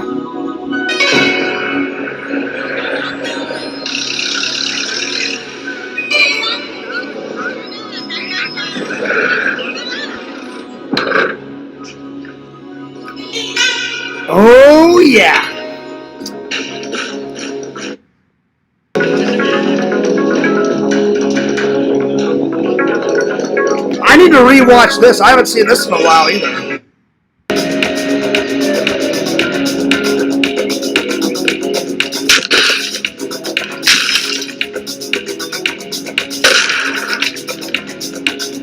Bukake, the only thing I will say is, I don't know what the hell they were thinking in all those sequels. The only guy that returns back is the guy that would played in Revenge of the Nerds 2, the ogre guy, and the guy that played Ray Jackson. He's the only one.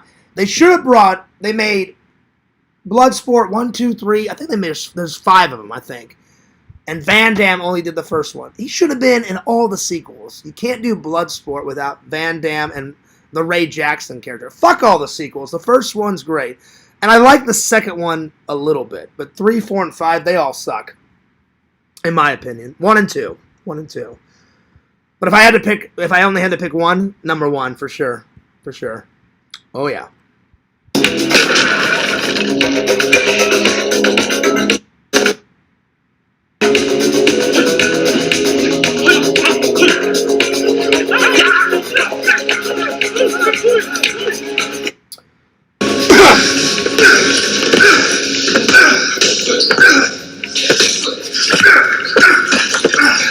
Jackson, you really going to Hong Kong? I love anything with full contact. Need a few more scars on my face. I heard you can get killed at that Kumite. Only if you fuck up.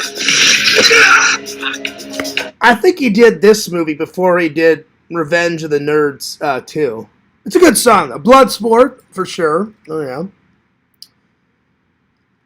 Good old Bloodsport. Let's see here.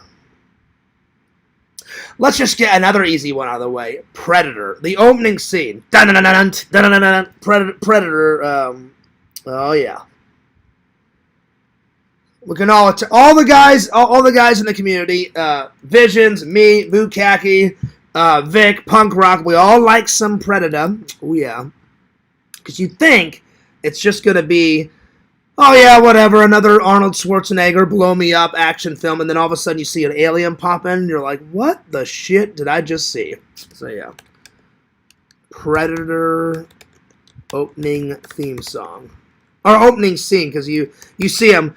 They land in the helicopter, and then they get in the fucking Jeep, and they're driving across the beach in the water, and then you hear the song come on. For the first time. I mean, you hear it all the way through the film, but that's the first time you hear the theme song. Oh, yeah. Oh, yeah. Taxes was feeling unwelcome. Now Taxes is an open door. Now, the best quote... He's got all the mud on him, and the Predator takes off his mask, and he's like, you are one ugly motherfucker. Well, no shit, he's a fucking alien.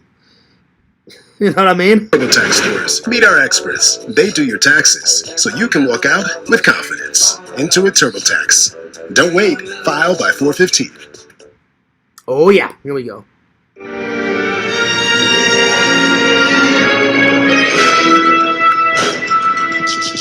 Yes! Yes! Carl Weathers, a badass. Dylan, you son of a bitch.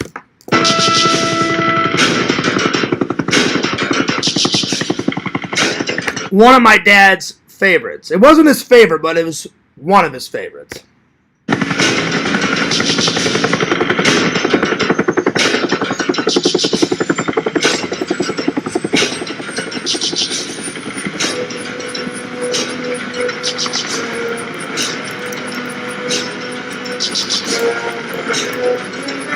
I recently rewatched it on my dad's birthday. Oh yeah. It was good to watch it again, as always.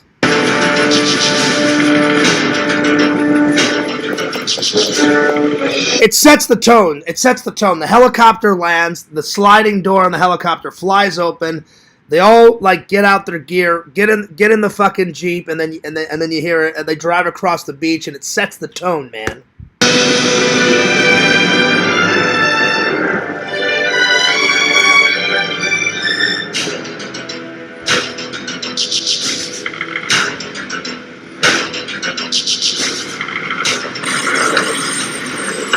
So that was the door. He flies the door open. Jesse Ventura's character, and he's wearing an MTV shirt with some black Ray-Ban shades. The helicopter door flies open. They grab all their gear out of the fucking helicopter. I'm telling you, and that scene and the music, and then they get in the fucking Jeep and drive across the beach. It sets the tone, man.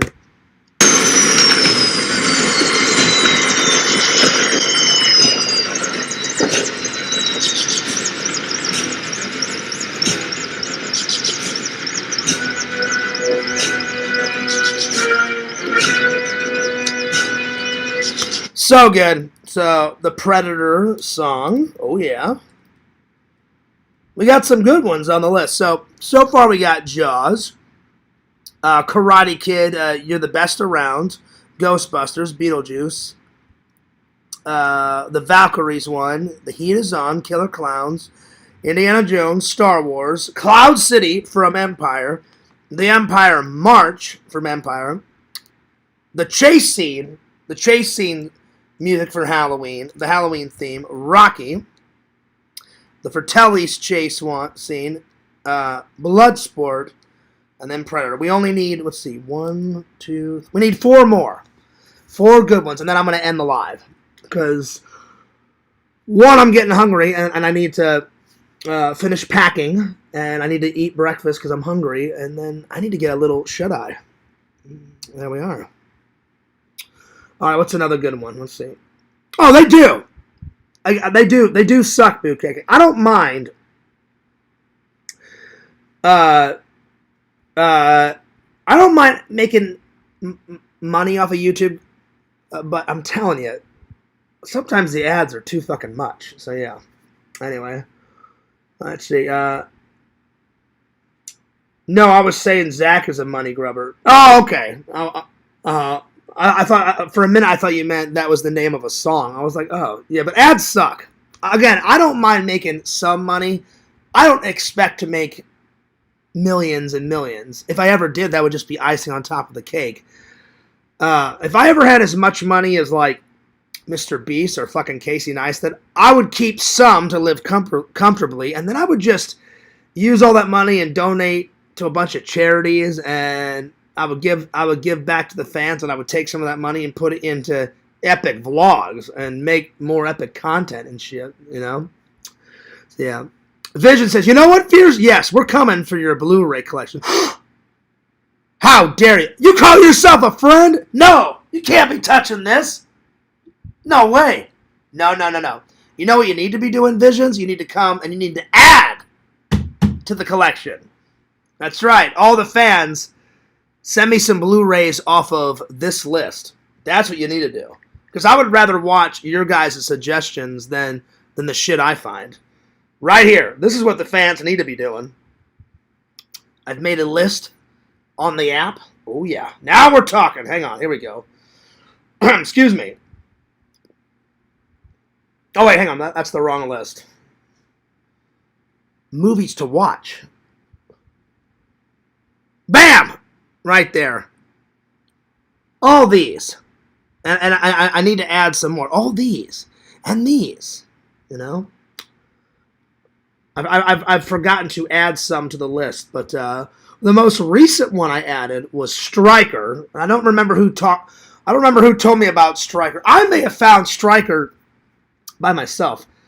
And then punk rock, I think it was you and I think it was Vic that told me about the computer beach party or whatever the hell that shit was. That was hilarious. So yeah.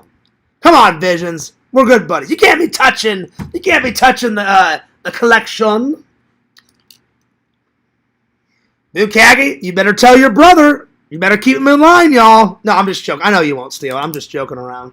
I'm in a way better mood because we're talking movies and music, man. That always gets Fears in a happy mood. Happy-go-lucky Fears is back on the attack, Jack. That's right, y'all. All right, let's see. What's next?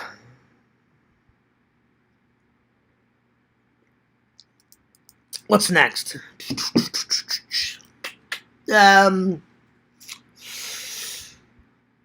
I said Pee-wee. We're going to put Pee-wee down. That one's a good one.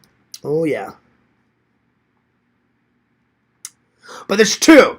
The Breakfast Making Machine and then the theme song. So, Breakfast. And then theme song. Yeah. Fears, I'm surprised you haven't added. Oh, that's coming, Visions. Yeah, I haven't forgot about Star Trek. Oh, yeah. Yeah, but it's free if we take it. And I like a good deal. Very true. Who'd you learn that from? Me. I love my deals. I'll tell you what. I'll give you some. I'll give you some, Visions. Because you know Fears. I'll give you some, and then I'll write down the ones that I give you, and I'll just rebuy them, within the next weekend. Ha ha! There it is. Isn't that also by... I know he's made a lot. I know he's made a lot of them. But thank God, he's made a lot of theme songs. A lot of good ones. All right. Good old Pee-wee. Paul Rubin. He was a weird guy, but damn did he make a cool character, Cool character. Hell yeah. Oh, shit. Let's see. Pee-wee's breakfast. And it makes a pretty good breakfast. Pancakes, eggs, orange juice, bacon. I mean, it was going nuts. Oh, yeah. Oh, man. And then he dumps half a fucking pound of Mr. T breakfast cereal on it, and then he barely eats it. It's hilarious. It's a classic scene though, classic song, y'all. Oh yeah. Be sure and tell him Large Marge sent you. And he's like, who the hell is Large Marge? Oh, you'll find out. Oh yeah.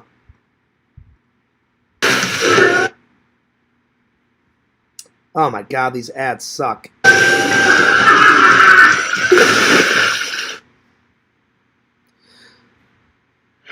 Seriously, another ad. Seriously, I'm all for. Hear me out, Bukaki Vision. Hear me out. I'm all for, like you do it, Visions. You make your passion. You make your meme shirts. You make your stuff, and you make money off of it. But at least Visions does it right. There's no ads in Visions' business. I don't mind making some money off of my YouTube videos, but, oh, God, an ad every 15, 20 fucking minutes. Ugh.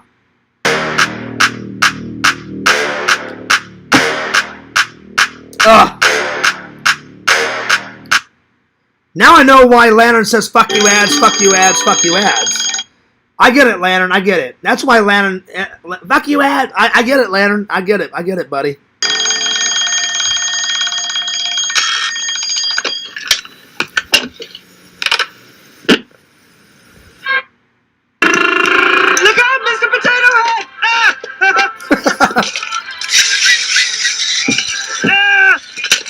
I don't know.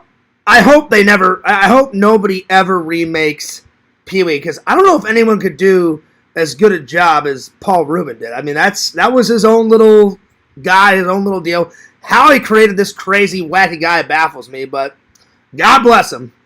God bless him. Seriously, even if I was like a big YouTuber turned movie star and like someone came up, hey Fears, you want to recreate Pee-wee? Hell no, I don't want to recreate Pee-wee, because I couldn't do it. Like, I'd be like, there's no one that can out-top that guy's performance. No way. No way, Jose. Get somebody else to do it, but I won't do it. No way. No.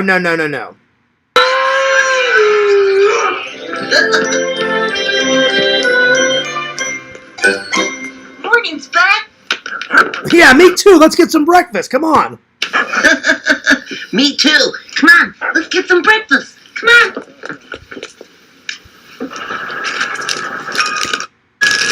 Tim Burton's first film, Pee-wee. That's not a bad first directing job. That's pretty good. It's pretty good.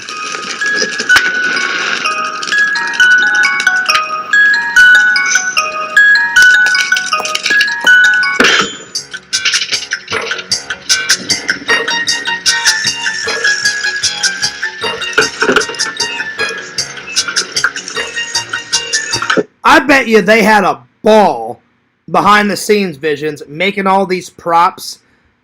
Because they filmed this in a real house. I bet you whoever found all that 50s and 60s stuff to put in Pee-wee's house and outside and then make this breakfast machine, because it's a prop. They had to make this fucking machine actually work and make breakfast. I bet they had so much fun making this fucking movie. I guarantee you.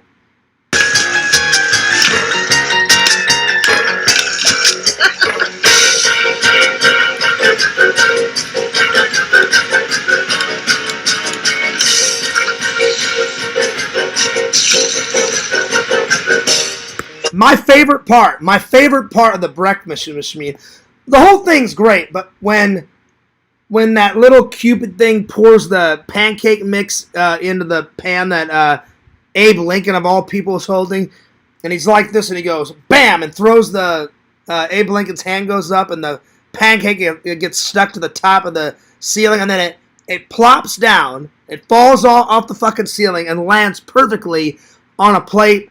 That's my favorite part of the whole breakfast. So that one's good. And then the other song Visions in this, it used to freak me out. I don't know why, Bukaki and Visions. I've never been afraid of clowns. My mom and dad took me to a carnival. I've told you guys a story. Like, a clown got this far from my face, like, hey, Johnny, what's going on? And I looked at him, and I'm like, you're hilarious. And I just walked off. But that scene where he's in the hospital and he's dreaming, and then those fucking clowns show up. They got such weird faces, and they open up and they take his broken bike. When I was a kid, man, that fucking scene weirded me out. Oh, man. Now I look at it as an adult and just laugh at it, because I'm like, why the fuck was I afraid of that? That's a hilarious scene. So, that song is epic in that. Let's see if I can find it. Let's see, Pee-wee's hospital scene or whatever. And then Elvira makes a cameo in this movie. I say you let me have him first. That song, where he's doing all this. That song's great. Let's see, hospital scene. That one's good. I don't know, like, when I was a kid, man, that scene was just creepy. Like, those three guys that played the clown hospital medics or what, I don't know. I think I watched Pee-wee for the first time. I was 7 or 8, something like that. I don't know, it just freaked me out. Now I love the whole movie. But that scene was just fucking weird, when I was a kid. Anyway. So I'm gonna write that one down. So there's 3: Pee-wee, breakfast, the theme song, and then the hospital one, because they're all good. All those songs are good. Yep. All right, I'm gonna use the restroom. I'll be right back, y'all. Give me 1 second. Ugh.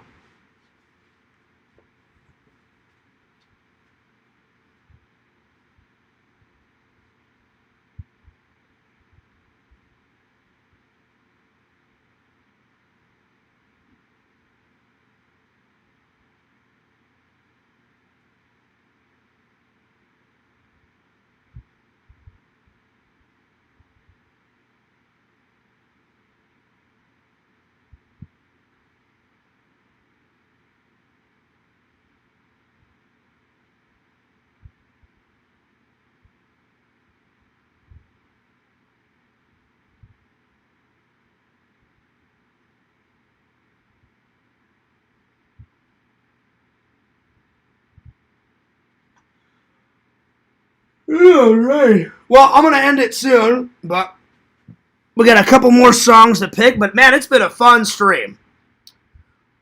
Well, despite all the drama from last night, I really do love my fans, and I really do love making content.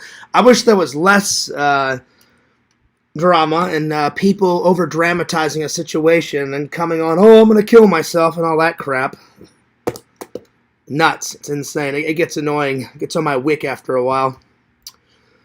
Anyway, let's watch some, oh, hang on. There we go. Oh, man, this scene's nuts. He's just trying to have a nap, in the hospital, and then he's dreaming about all these crazy clowns, like, stealing his bike and shit.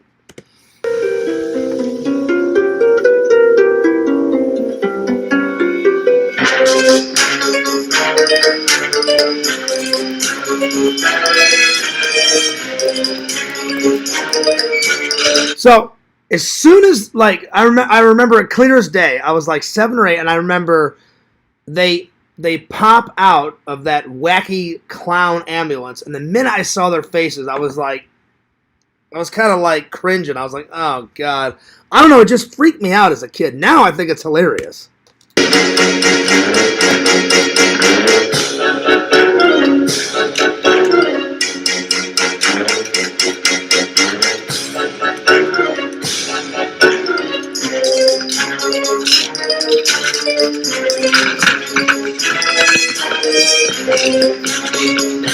I can't believe, Visions, I was afraid of this scene.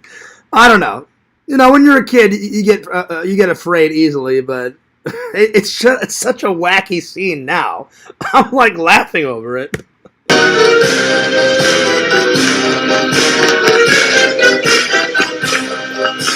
It does have good music in it.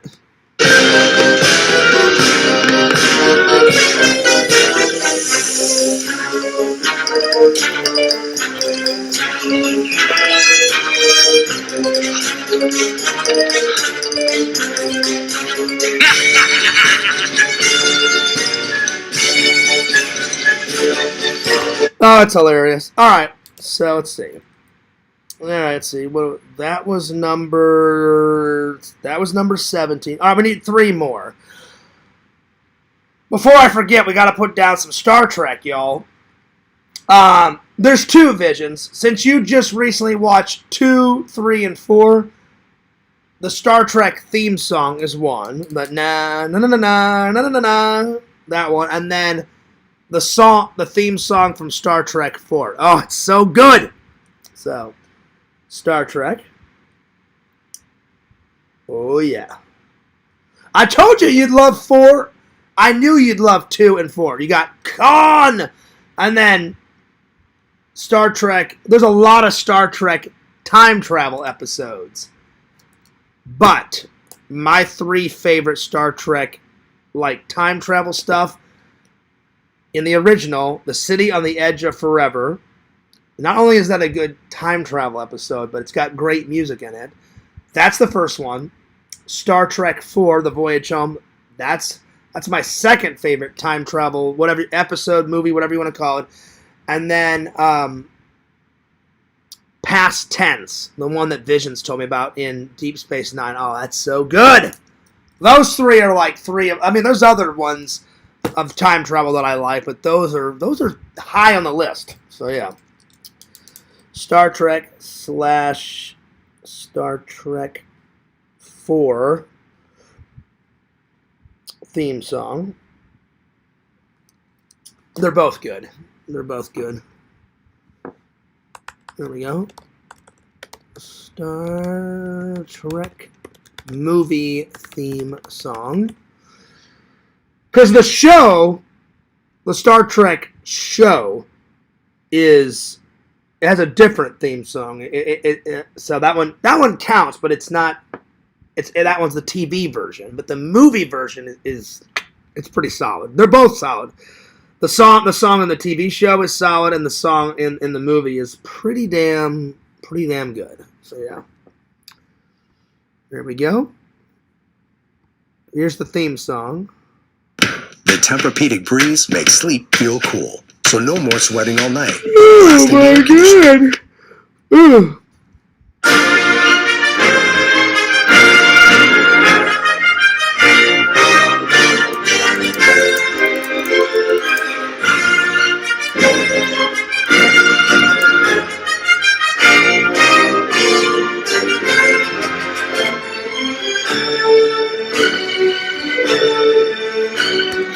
So that one's the theme song, but then Star Trek 4, the theme song. That one's probably my second favorite out of the whole. That's my favorite music out of the whole Star Trek stuff. So you hear it in the credits in number 4, and then you hear it like kind of periodically throughout the Star Trek 4 movie. Star Trek 4 ending credits. You hear the song.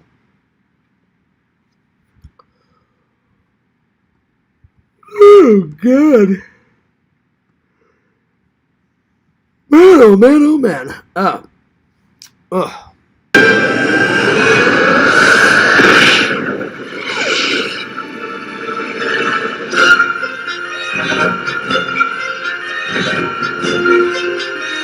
Oh, it's so good.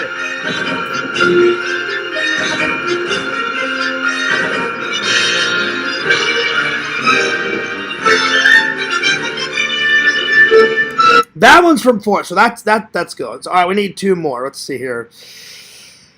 Let's see. What am I forgetting? What else? I've covered a lot. I've covered a lot of the songs and movies and stuff that I like. I need 2 more. Oh, what's that song out of Ash? Hang on. Songs out of Evil Dead 2 and Army of Darkness. I cannot think of that fucking song. Hang on. I'll know it when I hear it, Visions. It's... what is it? It's... I don't know if it's when he turns into Evil Ash or... I'm trying to think of that fucking song. I think it's either the song where he says, "Come and get some," or... trying to think where that fucking song is. It may have been the March of the Dead. I think that's what it is. The song where they see the castle and there's all the dead guys and the skeletons and shit, and I think that's the song. I think. Hang on, let me play it. Come on, guys! Hold you to the back! Yeah, remember the truth is all about yourselves! Better not fail me now! This may be it. I think this may be the song in it.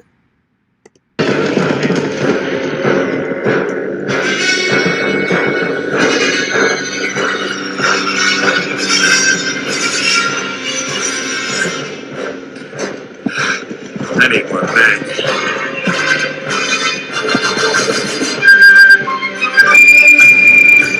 This is it. I couldn't think of it, Visions. It wasn't in Evil Dead 2. It's in Army of Darkness. This scene where the skeleton, they're all marching up and they're about to have that war. That's what it was. March of the Dead. Yeah, by Danny Elfman. I knew it was in one. I was like, what the fuck is that song? I knew when I heard it. I knew it would pop in my head.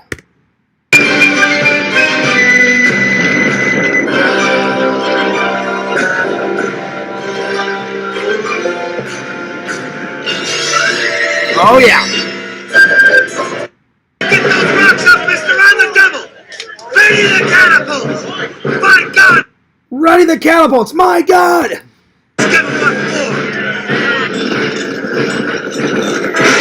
for! By the way, great song out of Army of Darkness, and it's one of the best scenes out of Army of Darkness. So good.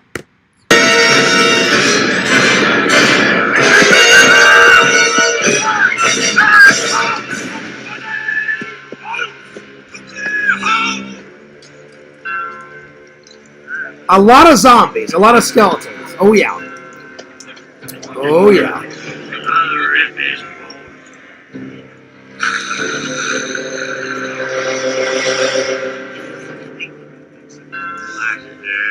Oh, man.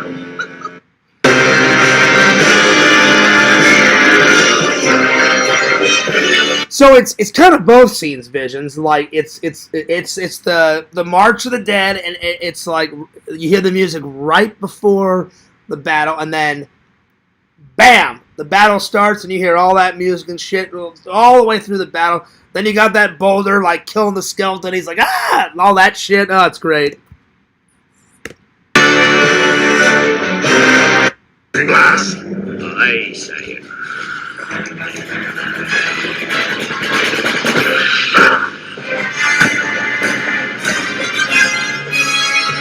Yeah. So March of the Dead. Oh yeah, that has to go on the list. Oh yeah. March of the Dead. Oh, yeah.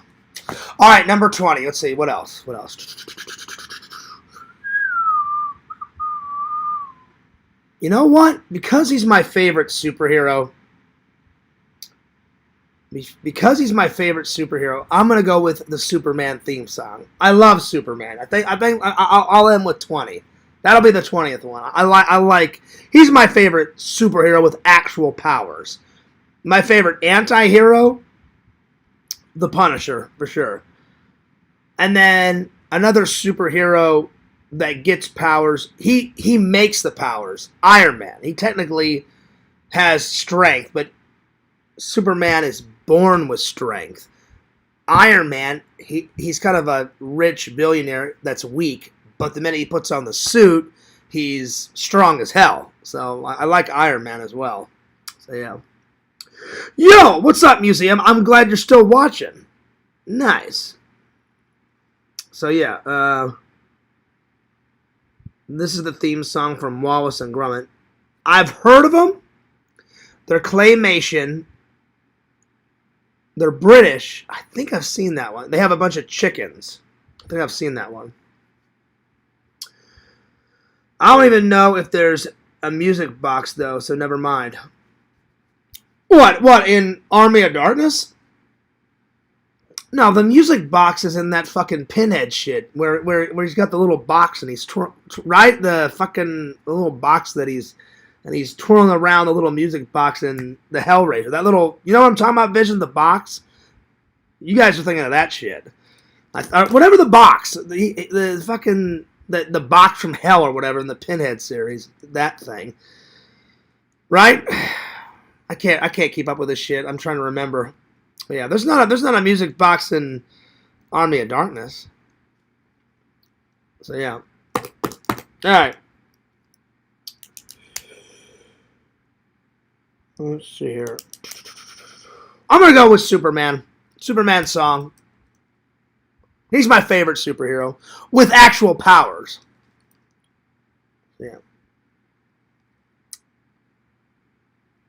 And I gotta pick two classic scenes where the guy's like, "Hey, did we get our engines back?" And he's like, "Fly. Don't look, just fly. We got something."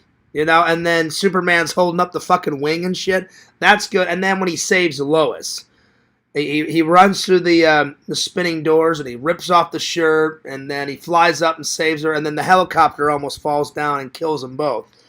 Those two scenes, fucking iconic. Superman song. Oh yeah.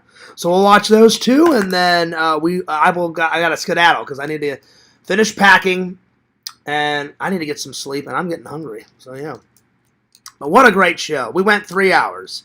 Almost 4. 3 hours and 32 minutes. I hadn't done a long show in quite a while.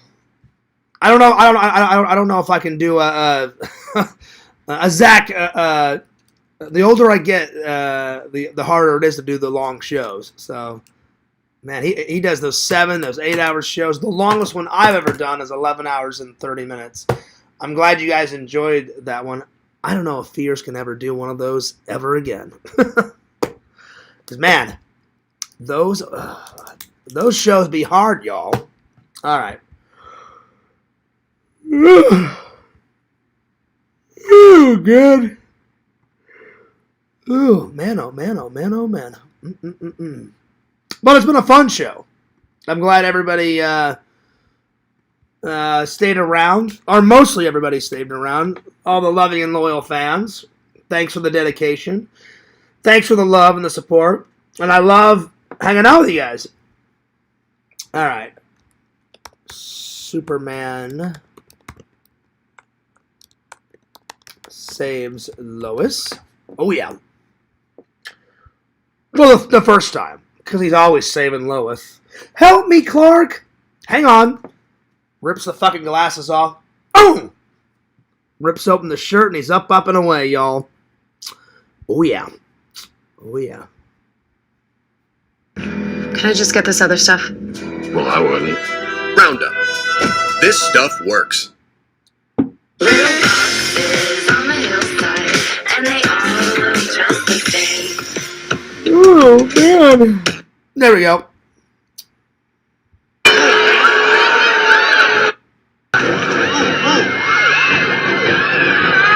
Help!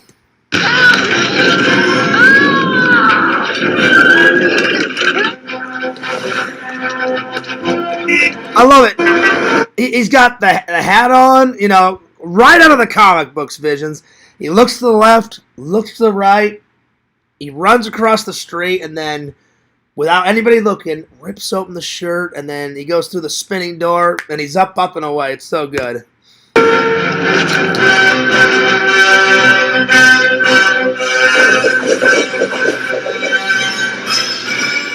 Jim! Excuse me. That's a bad outfit! It's too bad Christopher Reed got paralyzed. He seemed like a really nice guy. I would have loved to have met him. Just hanging out with his family, going horseback riding, and he falls off a horse and gets paralyzed from the neck down. God, that sucks. What bad luck.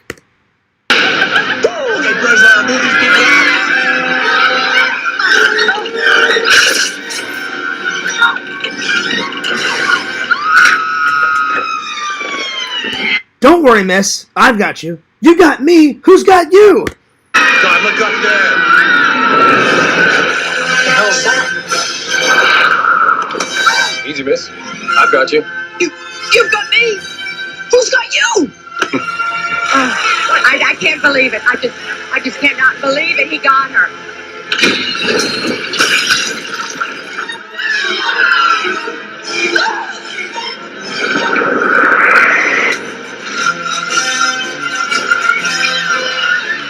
I told Randall we got to recreate this scene like Randall Brownstein's like in a helicopter, like on the roof of the St. Louis Security Depot, and I don't know. Yummy Dillion comes and visits Fierce Man, and she falls out of the fucking window, and Fierce Man's. I'll think of something.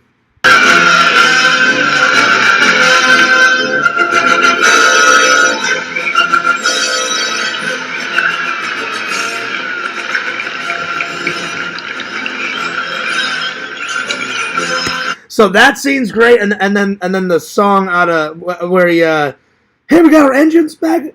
Fly, don't look, just fly. And the guy's all freaked out. He's like, we got something outside on the wing, and literally Superman. He's so strong, flies up, just grabs the side of the wing because the wing, one of the wings breaks off because there's a lightning storm, and he just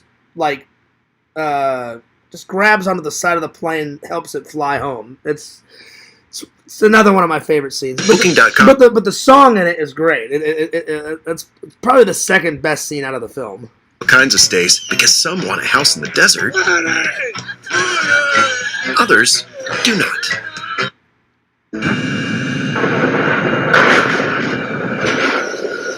Metropolis Airport, this is Air Force One. Could we have the latest weather report? Roger, Air Force One. Metropolis currently seeing 500 overcast, 700 broken, visibility 1/2 inch showers, wind 240. You know what, Visions? I cannot believe this.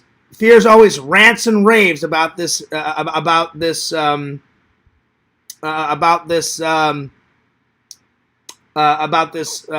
and I forgot the theme song out of it. I forgot the Escape from New York theme song. I was only going to pick 20. That's got to go on the list. I cannot believe I forgot about that. That's the last one, and then I'm calling it a night. I cannot believe I forgot about that. Thank God I rememmered. Thank God.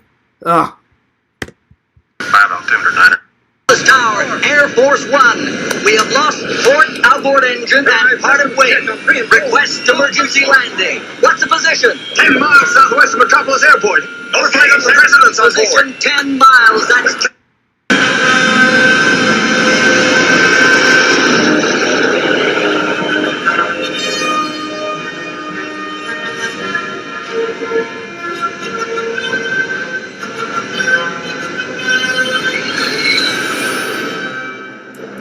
Hey, we got our engine back? What the hell happened? We got our engine back? What the hell's going on out there? Fly. Don't look, just fly. We got something. I ain't saying what it is. Just trust me. Oh, it's such a good scene. All right, Escape from New York, and then I'm going to bed, y'all. Cannot believe. Thank God I remembered. It's one of my favorite movies, Escape from...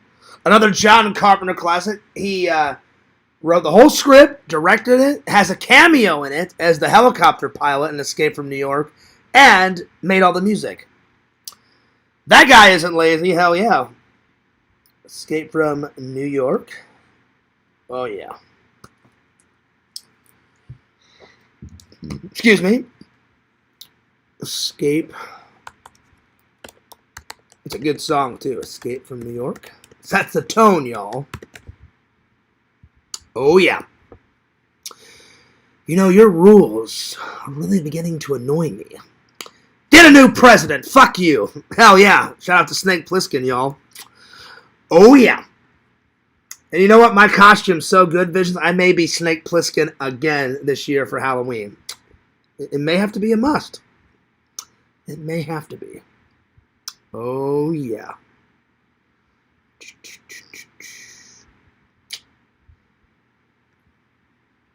Oh yeah. These days, everything can feel fake. But your injury, your pain... And I think Jamie Lee Curtis did it as a favor. I remember watching the bonus feature.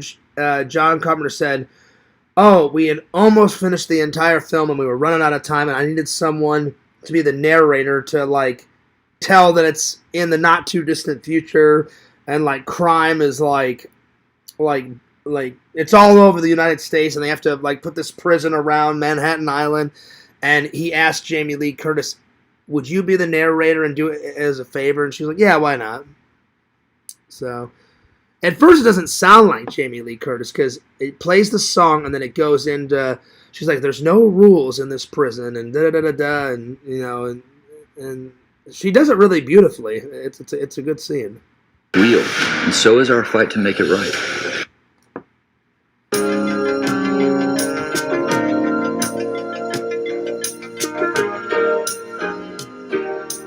In 1988, the crime rate in the United States rises 400%. So it's 1988 and the crime rises 400%. Damn, y'all. That means there's like a crime every minute.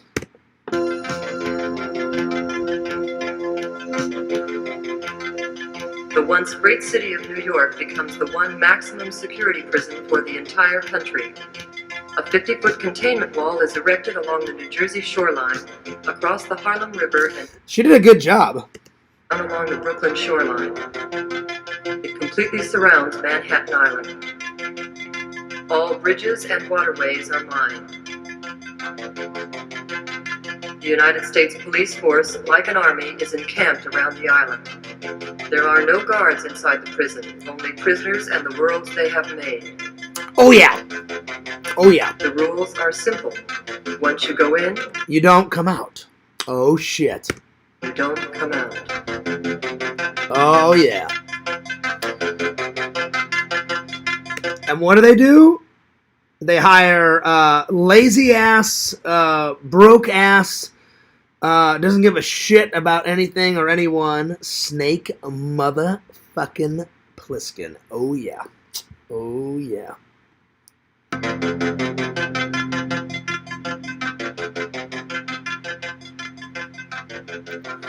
I wish Kurt Russell, he's like a real man's man actor. He's one of the greatest. Hell, he kicked Elvis in the shins as his first acting role. That's badass. He was in Overboard with Goldie Hawn. The guy's done it all, seen it all. Kurt Russell, I love that you battled the Thing in John Carpenter's Thing, but get off your ass and just give me one more Snake Plissken. I don't care if you're old. Give me an old Snake Plissken. Come on, man. I need it. I need it.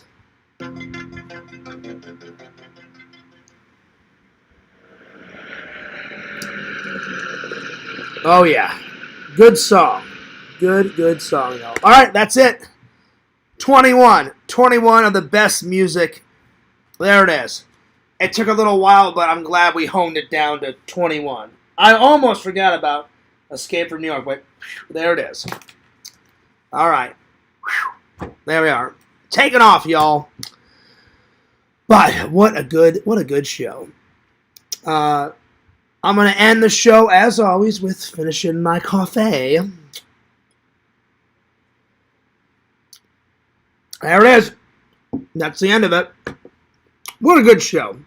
I'm going to finish reading the chat, and then I'm going to skedaddle on out of here. But hope you guys enjoyed the show. 3 hours and 44 minutes. Let's see. Let me catch up.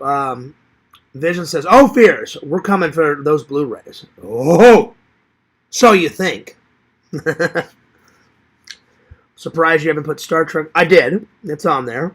Yeah, if it's free, we'll take it. I like that deal. So do I. Oh, yeah. Let's see here. I didn't know he broke his neck. I thought he was just lazy. Come on, Visions. That's not nice. Yeah, he totally broke his neck. I know you're joking, but damn. I can't say that about the guy. What bad luck, though. Such a great actor, and then he's just hanging out with his family. They go on a camping trip, go horseback riding. Damn, that must have sucked. Vision says, "What a show, Fears." It was. It was definitely a fun show. I thought my week was ruined with all this drama bullshit, but I appreciate Yak's apology. I don't know if I'm ready to talk to him, because, man, what a prima donna. Ugh. All the dramatizations. Ugh, it gets on my wick.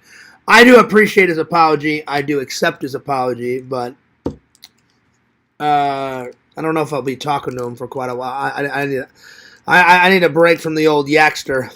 Anyway, we're still friends, though. It's just, oh, Lord. But the show definitely spruced my spirits. Heck yeah. I can't wait to go visit my family, get some epic content for the lives, epic content for the vlog. What a good show, my friends. It definitely got me in better spirits, for sure. Oh, yeah. Oh. Well, I'm going to surprise you guys with a movie watch later on. Ugh. Oh, gosh, what a show. I'm going to get something to eat, watch one episode of Star Trek, and then I'm off to Betty Buys. Oh, yeah. All right, well, this has been Fears, and I'm taking off. But Fears loves you guys. Fears cares about you guys. Thanks for all the likes. Thanks for all the good times. Thanks for all the laughs. You guys are awesome. I love my fans. I care about my fans. Time for some plugs. Signing off. Don't forget to like, comment, and subscribe to my friend Bukaki. Don't forget to like, comment, and subscribe to that weird but hilarious motherfucker museum. Follow Zag, the incredible impression. Follow Hollywood Toys, because I do still like his content. Follow the myth, the man, the legend, the Sega Camp Gamer and Where Camp. Follow Sega Camp Gamer 22 on Twitch. Follow The Carrie Show. Follow The Carrie Brick Road. Follow The Carrie Brick Road.